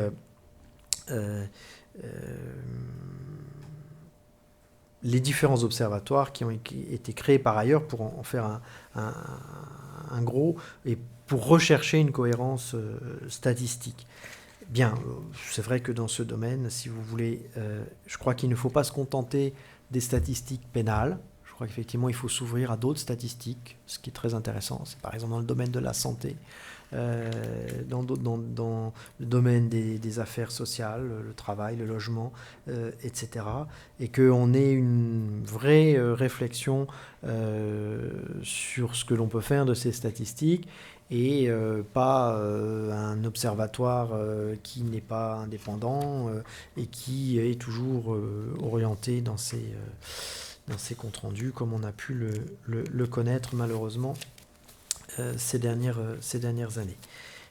Moi, je ne développe pas particulièrement ça. Vous pouvez, comme ça a été dit, et c'est très utile, je crois, d'aller sur le site de la conférence de consensus et retrouver tous les documents. Moi, là, je n'ai évoqué que les recommandations, donc la substance tirée de tout ce travail, mais je crois que c'est très très utile d'aller voir et d'aller notamment voir les contributions des uns et des autres, les travaux, etc., pour ceux que ça passionnerait. Pour terminer, avant de passer aux questions, je veux revenir un petit peu sur ce que pense le syndicat de la magistrature de ce travail, de ces recommandations. J'en ai dit à plusieurs reprises du bien, pour signaler ce qui était innovant et ce qui nous semblait aller dans le bon sens. J'ai indiqué à un moment donné qu'il y avait la question des moyens humains, matériels, pour mettre en œuvre de telles recommandations. Malheureusement, sur ce plan-là, nous avons de fortes inquiétudes puisque nous sommes en période de pénurie budgétaire et qui ne nous est pas laissé espérer beaucoup pour les années à venir. Donc c'est un vrai souci. Ce qui est important, c'est que ce qui sortira de ça soit effectif. C'est-à-dire qu'on n'ajoute pas simplement une peine supplémentaire qui serait par exemple la peine de probation. Ce qui est essentiel, c'est que de fait, ça change notre façon de fonctionner et ça change réellement les réponses que l'on va apporter à la délinquance. Je crois qu'il y a des manques dans ces travaux. Nous souhaitons que l'on s'interroge sur la suppression des courtes peines d'emprisonnement, quelque chose qui n'a pas été repris. Une courte peine d'emprisonnement, il faut bien comprendre que si elle est exécutée, alors soit elle va être aménagée, et alors bon, pourquoi l'avoir prononcée finalement, soit elle est réellement exécutée, et dans la vie de la plupart de ces personnes, c'est une rupture qui peut être très très dommageable. On a parlé à plusieurs reprises de l'emploi, du tissu familial, de choses aussi importantes que celle-là. Une telle rupture pour quelques semaines, voire quelques mois d'emprisonnement, est-ce que vraiment ça vaut le coup de faire autant de dégâts? Est-ce qu'il n'y a pas moyen d'éviter ça? On pense que oui. Nous aurions aimé que le jury reprenne la notion de numerus clausus. Alors ça, c'est quelque chose qui fait beaucoup bondir certaines personnes et qui, alors les opposants au syndicat de la magistrature, mais pas seulement, hein, beaucoup de personnes ne comprennent pas qu'est-ce que l'on entend par là. On nous dit vous voulez plus de peine plancher parce que vous voulez garder une liberté d'appréciation, mais d'un autre côté vous nous dites qu'il faut faire un numerus clausus, c'est-à-dire en quelque sorte il faut que des gens n'aillent pas en prison. Et donc vous ne pourriez pas les mettre en prison. Non, ça n'est pas ça. Quand le syndicat de la magistrature parle de numerus clausus, c'est en fait un moyen, peut-être d'ailleurs transitoire, qui devrait être mis en place pour ne plus avoir de surpopulation carcérale. Et ça n'est certainement pas de dire nous ne pourrions pas mettre en prison telle ou telle personne ayant commis telle ou telle infraction. Non. Ce que nous disons, c'est que si les prisons sont remplies, eh bien, au moment où nous estimons nécessaire de condamner quelqu'un de l'emprisonnement et donc de la faire entrer dans une prison, eh bien, il faut faire sortir une autre personne pour qui les conditions sont réunies ou étaient proches de l'être sur un retour dans la vie civile, avec bien entendu un accompagnement pour préparer sa réinsertion, etc. C'est ça l'idée. Hein, c'est de dire on arrête la surpopulation carcérale qui a des effets dévastateurs parce que vous apprenez la délinquance en prison, hein, je pense aux mineurs mais pas seulement, et surtout quand vous êtes dans de telles conditions, on l'a dit, de surpopulation et de jeu, de rapport de force aussi, de violence, enfin bon voilà, j'insiste pas, mais c'est une réalité. Il faut vraiment bien comprendre ça. Donc le numerus clausus, selon nous, ça a du sens, ça n'a pas été repris, et pourtant, dans le rapport Rimbourg, c'est quelque chose qui est évoqué, non pas à mettre en place immédiatement, mais si le reste ne marche pas, à mettre en place, il faudra y venir, parce qu'il n'est plus supportable d'être dans cette situation de surpopulation carcérale. Nous aurions aimé qu'on clarifie le rôle du ministère public. Je n'en parle pas davantage là maintenant. Ce serait un petit peu trop long et je ne veux pas empiéter sur les questions. Dans le processus de jugement, nous aurions aimé qu'il y ait l'idée d'une césure du procès pénal. C'est quelque chose qui va se faire et qui se fait déjà de fait dans les tribunaux pour enfants. C'est très intéressant. Vous avez une première phase d'ailleurs qui peut être rapide, où vous avez la déclaration de culpabilité, où vous avez... vous recevez les cautions des parties civiles, où vous pouvez statuer d'ailleurs sur leur indemnisation, et puis s'ouvre une période d'observation, de suivi de la personne, etc. Et seulement après, un retour devant le tribunal, où là vous avez un prononcé de peine qui pourra tenir compte de ce qu'on a recueilli sur la personnalité, de comment la personne s'est comportée entre les deux audiences, et on serait beaucoup plus dans des peines adaptées ou d'autres mesures que ce qui se fait actuellement. Les comparutions immédiates, j'insiste pas non plus. On est aujourd'hui dans l'utilisation des comparutions immédiates pour gérer les flux d'affaires. C'est une aberration. Un dernier mot, mais je ne le développerai pas parce que je pense que j'ai peut-être été un petit peu trop long. Un dernier mot, je vous l'ai dit, une de nos grosses déceptions, c'est qu'il n'y a pas de véritable proposition de dépénalisation.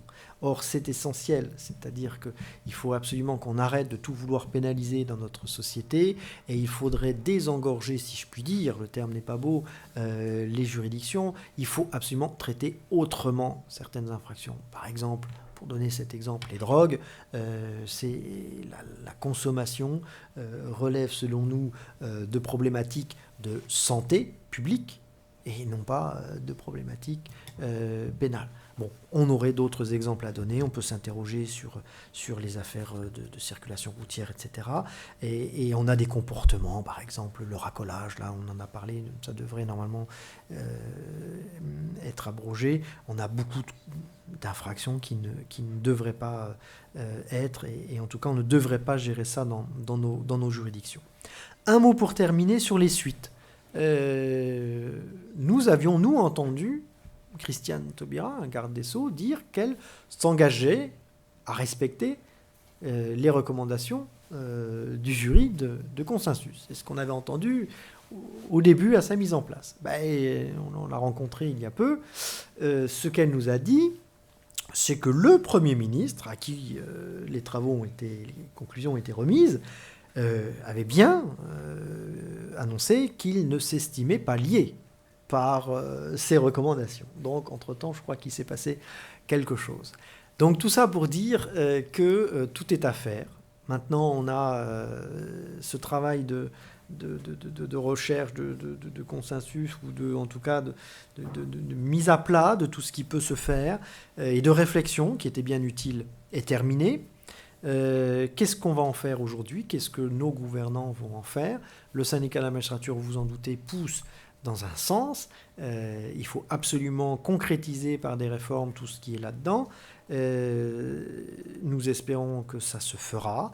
Nous pensons que l'actuelle garde des Sceaux est également dans cette volonté de faire beaucoup. Lorsqu'on l'a interrogée, elle nous dit notamment que la peine de probation est quelque chose qui lui paraît important, que les libérations conditionnelles d'office avec des garanties est également une piste à laquelle elle pense fortement. Voilà, bien, nous attendons de voir, mais vous savez aussi qu'il y a beaucoup de réticence, de résistance par ailleurs, et que c'est les prochains mois qui vont être déterminants sur ces questions. Voilà, merci pour votre écoute. Merci beaucoup.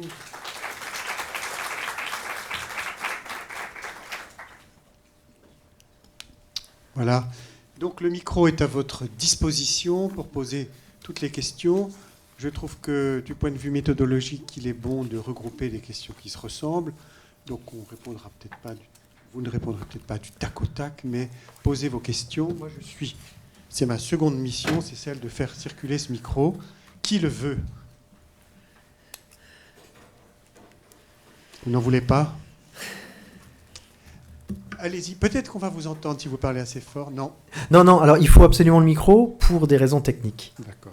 En fait, nos débats sont filmés, enregistrés, et donc il faut parler dans le micro. Alors, je voudrais savoir, par rapport aux moyens qu'on doit mettre en place et aux effectifs, etc., pour donc la réinsertion surtout, etc., dont vous parliez, je me demandais si ça valait le coup, financièrement, parce que forcément les politiques vont se poser la question, est-ce que ça vaut le coup de mettre autant d'argent pour ça, si après on a des récidivistes qui je sais pas, font des petits vols, qui dégradent des biens et des choses comme ça, ou qui font du trafic de drogue. Et du coup, je me demandais si ça va se faire ou pas, et si ça va se faire, oui, parce que est-ce que ces effectifs valent le coup?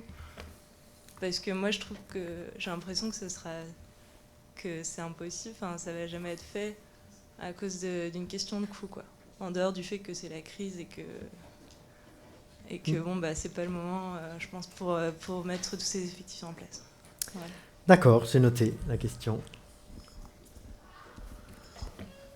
Moi, j'ai été étonné par l'absence du mot police, en fait, dans votre exposé, parce que ça me semble être un élément très très important justement du processus de récidive, etc. On sait qu'il y a une partie des policiers, en particulier le syndicat Alliance, qui sont pour le tout carcéral et qui s'opposent régulièrement justement à votre syndicat sur ces questions.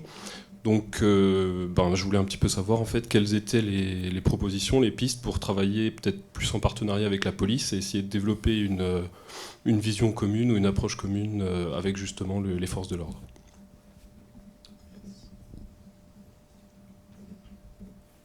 Bien. Allez-y pour l'instant. Est-ce que ça vaut le coup?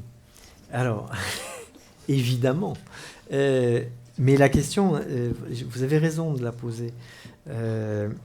Si vous voulez, moi, ce que j'ai essayé de vous dire comme ça, par-ci par-là, dans mon exposé, c'est quand même qu'on... En fait, on nous ment depuis des années. Hein, c'est-à-dire que est-ce que vraiment toute cette politique, avec cette surenchère de mesures répressives, etc., est-ce que vraiment cette politique est efficace? C'est là que je parle de mensonge. Mais la réponse, elle est non. Non. C'est ça le problème. C'est qu'en fait, on ne s'en sort pas et on ne s'en sortira pas comme ça. Il est effectivement essentiel de mettre au cœur des choses la question de la réinsertion. Ça n'est pas oublier qu'il y a éventuellement une victime dans l'affaire. Ça n'est pas ne pas, par ailleurs ou parallèlement, prononcer des sanctions, mais c'est effectivement permettre à la personne concernée de sortir de la délinquance. Et c'est ça qui évitera la récidive. Donc, est-ce que ça vaut le coup ? Oui, clairement. Mais ça ne se fera pas tout seul.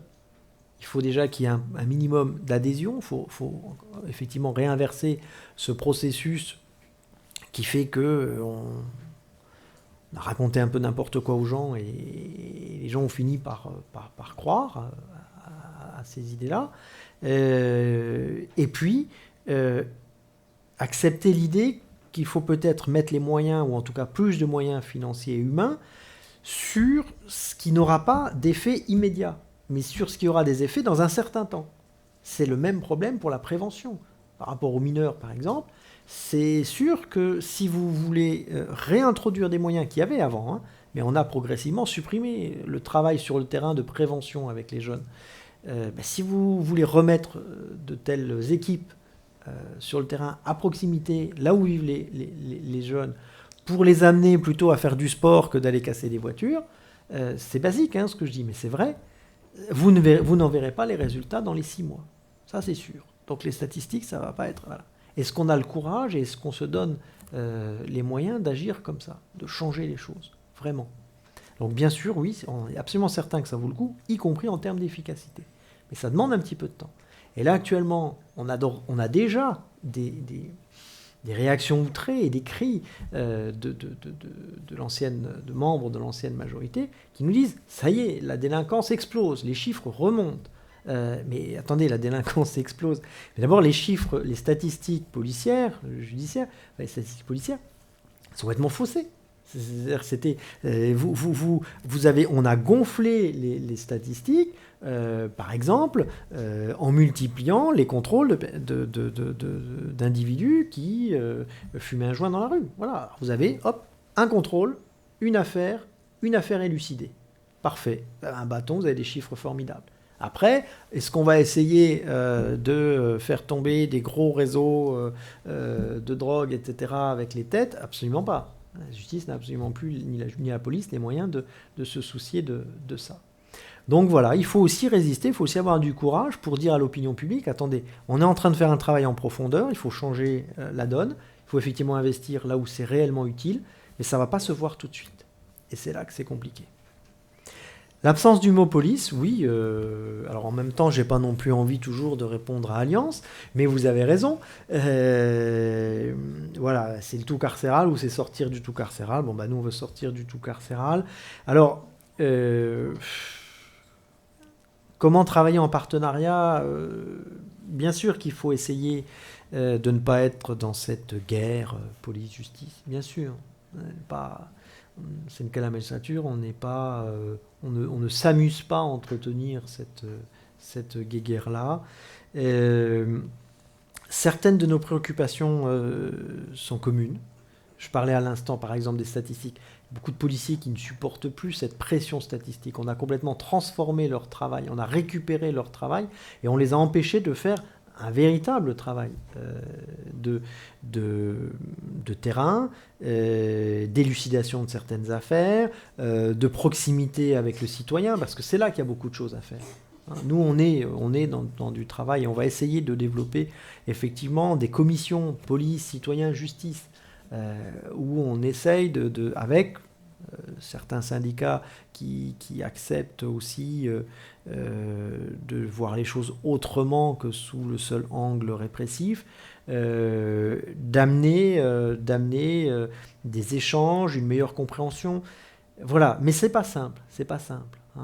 Je pense, par exemple, il y a un syndicat SGPFO avec qui on est en discussion pour faire des choses.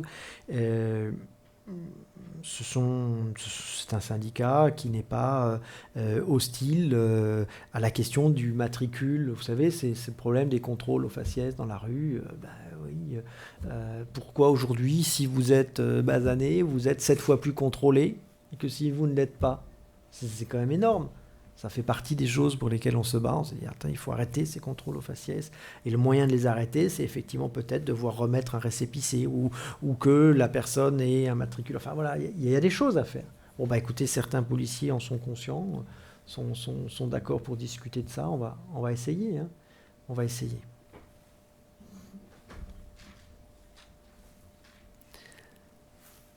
Je profite du Devant, il y a une question. Oui, si, merci. J'aurais 2 questions. Alors la première m'est venue suite à la première question qui est venue, enfin je l'avais déjà en tête précédemment.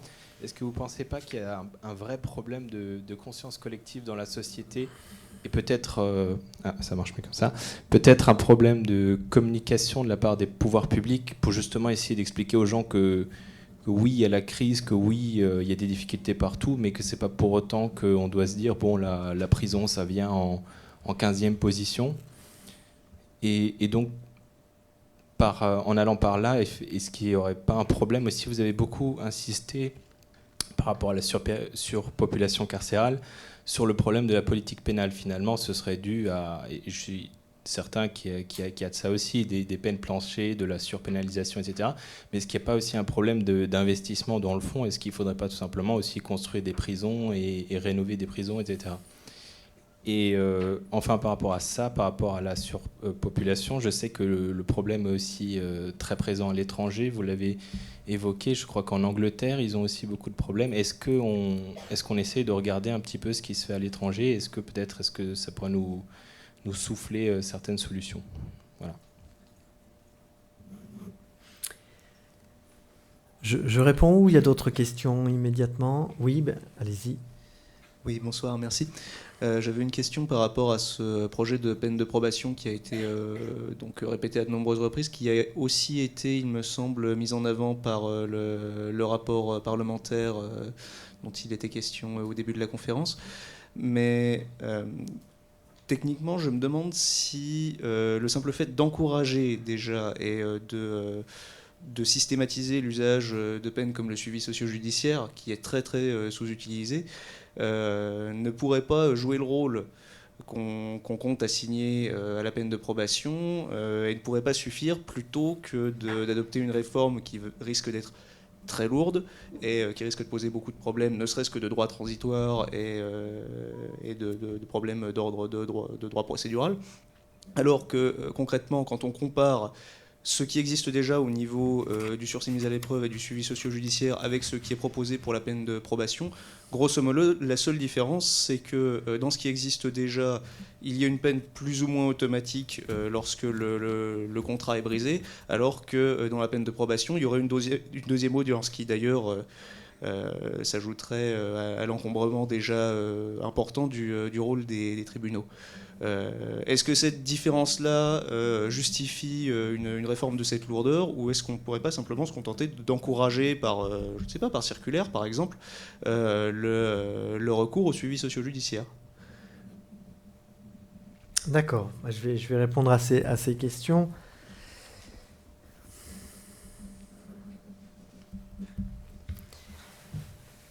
Sur ce que vous avez dit au début, problème de conscience collective, et après, vous avez parlé de, finalement aussi, par rapport à ce qui se fait à l'étranger, est-ce qu'on ne pourrait pas aussi construire des prisons? Voilà. En fait, les deux, à mon avis, sont alliés. Pareil pour la question suivante. Est-ce que finalement on a besoin de telles réformes? Est-ce qu'on ne pourrait pas plutôt investir le suivi socio-judiciaire ou par une circulaire? Voilà, déjà, dans un premier temps, je vais répondre globalement à tout ça par une idée, et c'est celle que l'on défend, qui est qu'il faut absolument en fait, qu'on change de culture. Et c'est ça, et je vois par vos questions, et vous n'êtes pas les seuls, on est tous, enfin beaucoup sont dans ces réflexions. Je vois qu'en fait, on a énormément de mal à sortir de cette culture du tout carcérale. C'est très difficile de se projeter sur qu'est-ce que pourrait être une peine déconnectée de la prison. C'est très très difficile. Nos réflexes sont toujours de se dire, oui mais enfin voilà, on pourrait peut-être utiliser ça, on pourrait procéder par circulaire, on pourrait construire une nouvelle prison. Non, Non, parce que si on se contente de ça, en fait, on ne va rien changer. Nous, ce que l'on souhaite, c'est qu'il y ait une véritable prise de conscience collective, comme vous l'avez dit. Il faut absolument qu'on arrête de croire que tout cela est inéluctable, que la seule réaction possible, la seule réponse possible à la commission d'infractions est d'être toujours plus sévère avec des prisons et des nouvelles prisons et des mises en prison, etc. Ce qui se passe aux États-Unis, par exemple, ne fonctionne absolument pas. Et d'ailleurs, ils sont eux-mêmes en train de revenir sur ça, pas du tout par humanisme ou par angélisme, mais pour des questions de coût. Ils sont en train de se rendre compte que ça coûte une fortune à la société. Bon, peu importe. Mais tout ça pour dire qu'il faut comprendre qu'une personne qui risque la prison, mais comme avant la peine de mort, qui risque des années de prison, qui a déjà été en prison et qui risque d'y retourner, etc., est-ce que la menace d'être sévèrement sanctionné va dissuader la personne? La réponse, elle est non. Je ne sais pas pourquoi, mais c'est comme ça. La réponse, elle est non. L'individu, au moment de commettre une infraction, c'est pas à ça qu'il pense. Voilà. Donc c'est pas la solution. En revanche, tout ce dont on a parlé sur effectivement la place que ces personnes doivent avoir dans la société. Bien sûr qu'on va leur demander de faire des efforts. Maintenant, il est intéressant aussi que la société fasse des efforts pour leur donner une place. C'est devenu plus compliqué avec effectivement ces difficultés économiques. Avant, c'était relativement faisable de trouver des stages, de trouver des emplois, etc. pour certaines personnes sortant de prison.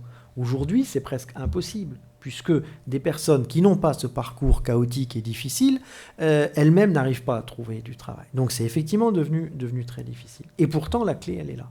Voilà. Donc il faut, je pense, véritablement un choc. C'est l'objet de ce travail qui a été fait, de conférence de consensus et tout. Et il faut poursuivre dans cette voie. Donc pour répondre à vos questions, non, ne nous contentons pas de ce qui existe déjà parce que ça ne sera pas suffisant pour faire changer les choses. Martelons que l'efficacité, elle n'est pas là où on le croit. Et ne nous contentons pas de procéder par circulaire parce que la fameuse circulaire de Christiane Taubira du mois de septembre en matière de politique pénale à destination des procureurs de la République, des parquets, etc., je peux vous affirmer qu'elle n'a quasiment pas d'effet. Ou en tout cas des effets très variables sur le territoire d'un endroit à l'autre. Ça n'est qu'une circulaire. La réalité, c'est quoi aujourd'hui? C'est qu'il y a des tribunaux correctionnels pour mineurs qui se réunissent, c'est qu'il y a des peines planchers qui sont prononcées, etc. Voilà. Je ne sous-estime pas l'ampleur de la tâche, la difficulté, et c'est pas gagné, effectivement. Je voudrais faire écho à ce que vous venez de dire en appuyant sur le bon bouton. Voilà. Faire écho à ce que le suivi socio-judiciaire ne marche pas très bien. Il ne marche pas très bien, d'abord parce qu'on n'a pas de médecins, c'est souvent des obligations médicales, on n'a pas assez de médecins coordinateurs, on n'a pas assez de moyens, et c'est finalement pas tellement dans notre culture, d'une certaine manière. C'est donc pas simplement un changement de mots dont il s'agit réellement d'une conception nouvelle. Je voudrais vous donner un tout petit exemple, parce que vos questions m'y font penser. J'ai vu un de mes amis qui travaille au Québec, dans... je ne sais pas quel nom on pourrait donner ici. Ce sont des réunions qui sont organisées, des rencontres hebdomadaires à propos de personnes condamnées pour des délits et des crimes sexuels, qui sont d'ailleurs en général tout à fait ceux qui sont destinés à des suivis socio-judiciaires en principe. Mais comme ça ne marche pas, on a mis en place ces réunions hebdomadaires lors desquelles la personne est reçue par un groupe dans lequel il y a un psychologue, mais des gens de la société qui sont formés à l'écoute, à la médiation. Il est question de la rencontre, parfois avec la victime, pour ces fameuses rencontres de justice réparatrice. Il est question toutes les semaines de vérifier où ils en sont de leur parcours, également dans leur tête, parce que c'est là que se passent souvent les fantasmes et toutes les difficultés qui conduisent à des délits ou à des crimes sexuels. Il est question de leur intégration dans le travail, dans la quotidienneté de leur vie. C'est un suivi dans la société. On appelle cette peine de probation, et du point de vue théorique, appelée une contrainte dans la communauté par les chercheurs. Vous verrez ça dans le rapport Rimbourg, c'est très bien expliqué. Il y a donc c'est vraiment autre chose qu'un changement de mots. C'est une conception. Il s'agit de véritablement aider la personne, mais l'aider efficacement, et l'aider vraiment, et l'aider en l'entourant. Vous allez peut-être trouver que c'est grotesque, mais réellement, ça marche. Le taux de récidive, ça doit être 0,0 quelque chose %, alors qu'on sait que malheureusement, les délits sexuels sont des délits sur lesquels la récidive est très difficile à enrayer. Et les crimes aussi. Par conséquent, je crois qu'il faut aller... C'est vers ça qu'il s'agit de se diriger. C'est-à-dire, je dirais, un ensemble de mesures qui sont des mesures vraiment d'accompagnement. Adossé à une peine de prison, c'est la peine de prison qui domine. Et de ce fait-là, je dirais, l'effet pédagogique, l'effet d'accompagnement, et puis l'effet de neutralisation de la délinquance ne joue pas. Et c'est la raison pour laquelle il faut changer. La conférence du consensus a beaucoup entendu parler du suivi socio-judiciaire. Elle n'a d'ailleurs pas dit que c'était mal. Elle dit simplement, on n'y arrive pas, ça ne marche pas. Est-ce qu'il y a d'autres questions ?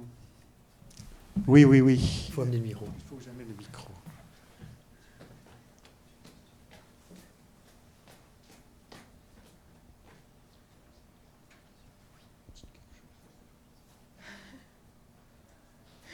Bonjour. Oui, bon, alors moi je suis pour le Genepi, enfin je suis du Genepi, mais alors c'est une association étudiante, enfin pas que étudiante, mais tu veux pas présenter le Genepi, Alice ? Non.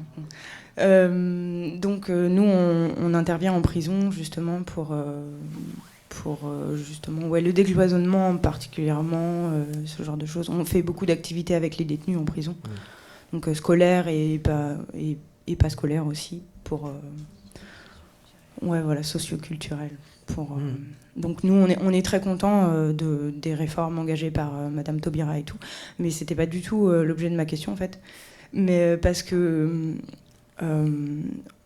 moi j'aurais une question plus financière justement dans le contexte de crise. J'aimerais savoir s'il y a des projets de sanctions justement sortis des peines privatives de liberté, mais des peines pour les grands délits et les crimes financiers et dans la finance en général, qui sont très peu réprimés en général dans le monde, on peut dire. Est-ce qu'il y a au niveau français et au niveau international, parce que je sais qu'il y a quand même quelques on essaye de coopérer vaguement avec certains pays européens. Est-ce qu'il y a des peines qui sont imaginées, des peines financières, de récupérer l'argent, par exemple, ce genre de choses, qui pourrait être un bon moment de se poser la question, justement, au moment où on pense autrement la peine ? Et où il faut trouver de l'argent. Trouver de l'argent. Il y a une autre question.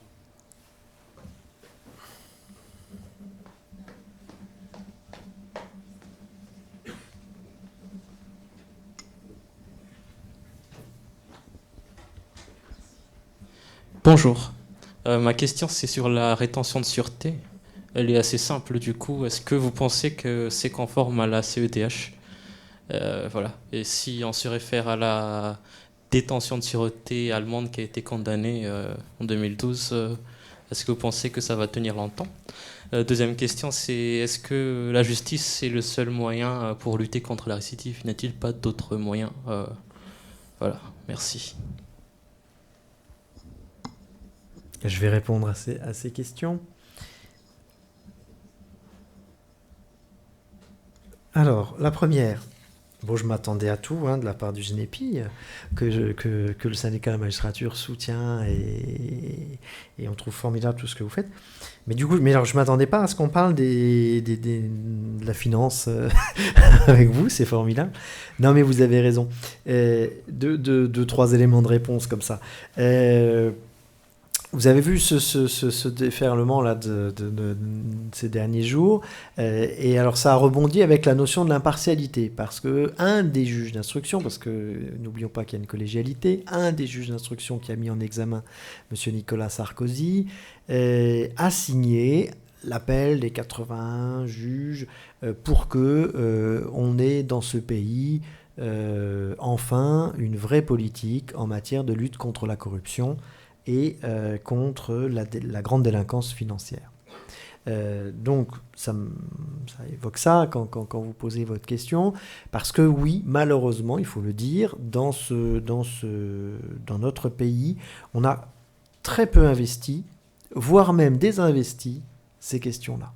Et c'est dramatique. Et c'était l'objet de cet appel qu'a signé le syndicat de la magistrature, parce qu'il n'y avait pas que des magistrats en tant que tels qui le signaient, d'ailleurs des organisations syndicales, associatives, etc. Et le syndicat de la magistrature l'avait signé. Et alors, il n'y a vraiment pas il n'y a pas matière à le prendre pour soi. Je pense à M. Sarkozy. Enfin voilà, c'est un appel à lutter contre la corruption. Ou alors, il y a quelque chose qui m'inquiète un peu. Mais bon, je ferme la parenthèse. Donc, premier élément de réponse, non, on n'investit pas ces domaines-là, malheureusement.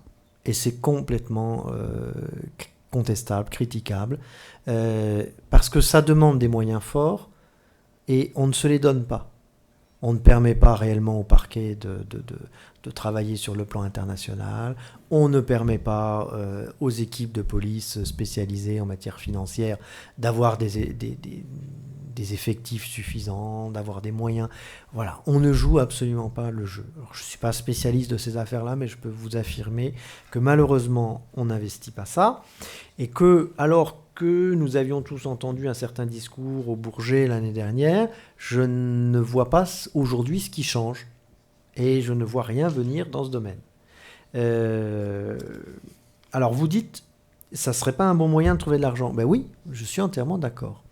Et j'ai l'exemple italien à évoquer là, où là-bas ils ont l'habitude de lutter contre ça, parce qu'ils luttent contre la mafia, et où ils ont mis en place un système généralisé de confiscation. C'est-à-dire que quand ils ont récupéré, alors ça, c'est la mafia, mais ça pourrait être d'autres biais, hein. Mais quand ils ont récupéré, quand ils ont réussi à coincer une organisation qui, à grande échelle, fait comme ça des infractions, grande délinquance, délits financiers, etc., eh bien, ils confisquent. Ils confisquent, et pas seulement par le biais d'amendes, mais ils confisquent y compris les biens, hein.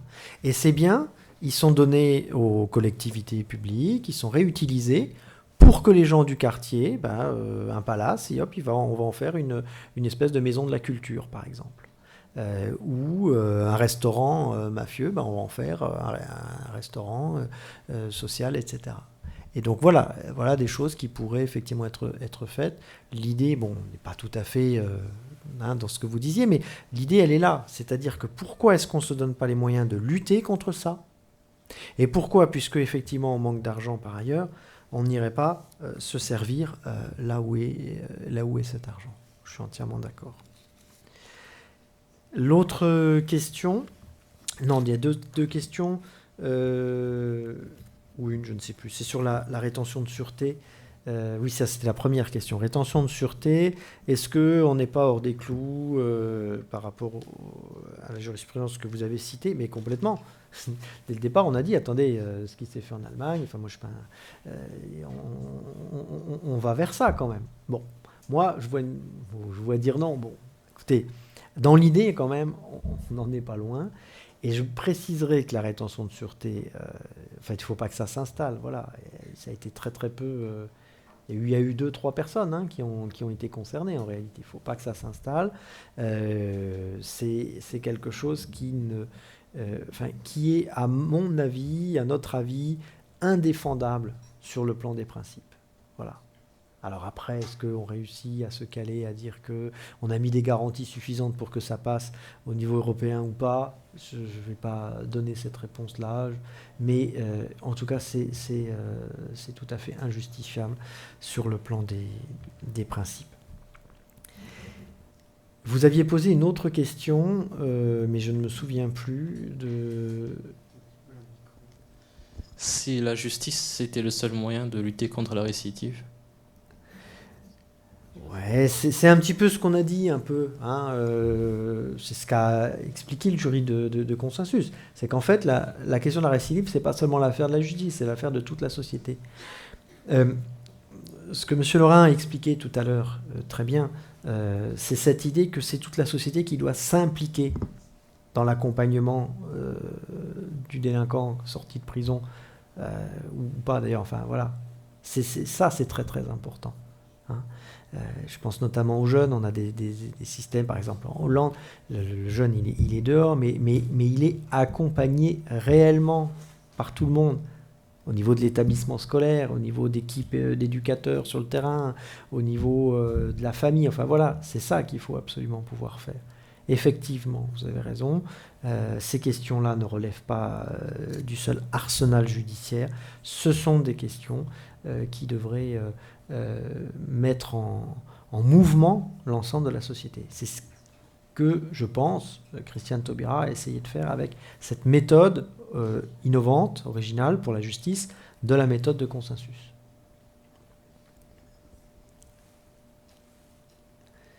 Moi, j'ai une question au juge des enfants. Oui. Les centres éducatifs fermés, les centres éducatifs renforcés, que faut-il en penser? Voilà. Eh oui.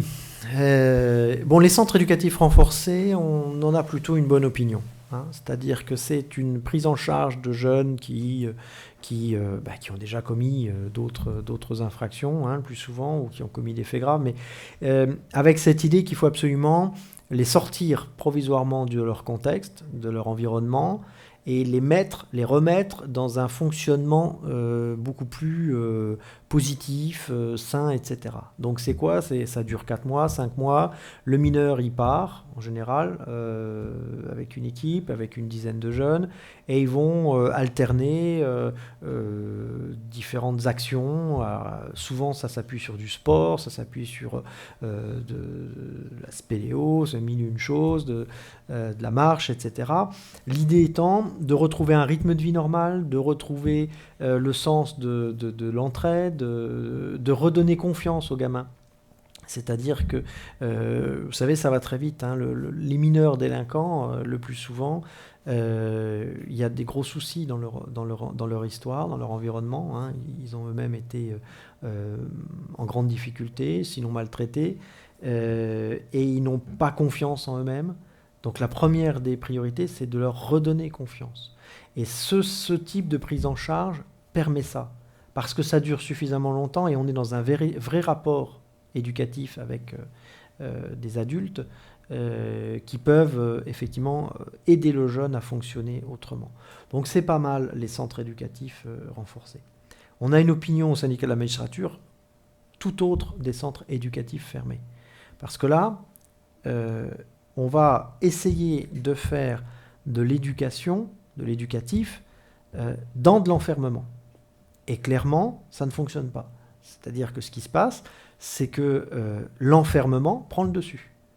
Et on se retrouve d'ailleurs, les centres éducatifs fermés, au départ, ils étaient conçus pour mettre des jeunes multirécidivistes, exclusivement, d'un certain âge, etc. Et progressivement, on se retrouve dans ces centres avec des gamins de 13 ans qui n'ont pas toujours commis plusieurs infractions. Donc c'est déjà un dérapage clair. Ensuite, je l'ai dit, l'enfermement prend le dessus. Comme on voyait qu'il y avait plein de problèmes à l'intérieur, qu'est-ce qu'on a fait? On a dit, on va mettre des barbelés supplémentaires, on renforce le côté enfermement. Et puis surtout, en fait, on est dans le rapport de force. C'est-à-dire que si vous mettez, au début c'était 10 jeunes, maintenant c'est 12, au même endroit, et puis des jeunes qui sont en grande difficulté, hein, qui en ont rencontré des difficultés, et puis qui en causent, hein, qui sont durs. Vous les mettez ensemble, c'est une cocotte minute, quoi, ça explose. C'est-à-dire qu'entre eux, ils sont dans le rapport de force, et par rapport à l'équipe éducative, ils sont aussi dans d'autres rapports de force. Donc c'est très compliqué. Et tout ça dans un lieu confiné. Alors, je ne dis pas que ça ne marche jamais. On a eu, à certains moments, des centres éducatifs fermés qui ont bien fonctionné. Parce qu'ils avaient un vrai projet pédagogique, éducatif, et qui, en général, sortaient des clous de l'enfermement, avec beaucoup de sorties extérieures, beaucoup de prises en charge, etc. Des projets souvent innovants, audacieux, et des équipes expérimentées. C'est, à notre avis, les deux conditions pour que ça marche. Or, malheureusement, comme je l'ai dit, c'est plutôt compliqué. On est dans le rapport de force. On a augmenté le nombre de jeunes pris en charge dans un centre éducatif fermé, mais on a diminué les moyens financiers qui étaient donnés aux associations qui géraient ces centres. Donc tout ça a fait qu'en réalité, c'est trop compliqué. Résultat, les éducateurs, les équipes de direction les plus expérimentées vont ailleurs, n'ont pas du tout envie de venir dans ces centres. Et on se retrouve dans ces centres avec malheureusement du personnel, pas toujours bien formé, en tout cas pas formé à ça en plus, au rapport de force, etc. Et franchement, sincèrement, ça dysfonctionne dans beaucoup d'endroits. Donc le centre éducatif fermé, on a fait une longue note là-dessus que vous pouvez trouver sur notre site internet. Vous faites syndicat-magistrature.org et vous trouverez cette note. Donc non, ça ne fonctionne pas. Ce qui nous navre, c'est que l'actuel président de la République s'est fait en quelque sorte vendre ça au cours de sa campagne comme étant la bonne alternative à l'emprisonnement. Et du coup, lui, il a le projet d'en construire de nouveau. Alors on a demandé un bilan, il n'y a même pas de bilan quand même. Vous voyez, pour vous illustrer, je finis sur ça, pour vous donner quand même comment on fonctionne parfois à tort et à travers.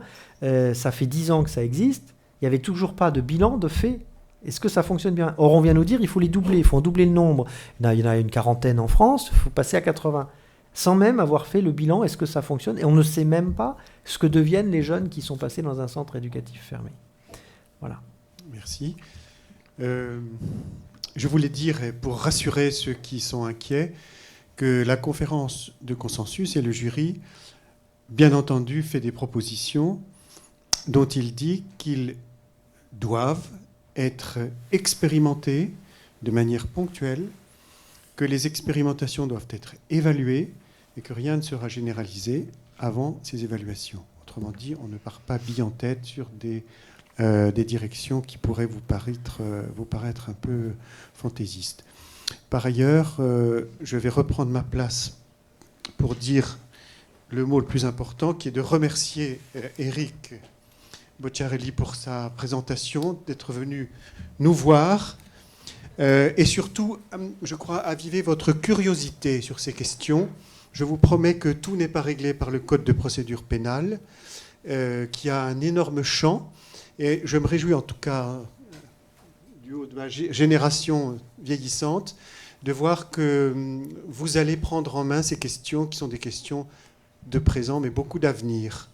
Et la complexité de ces questions-là mérite beaucoup d'informations et je suis sûr que vous allez vous y appliquer. Donc merci à vous, Éric, et merci à vous tous. Merci à vous.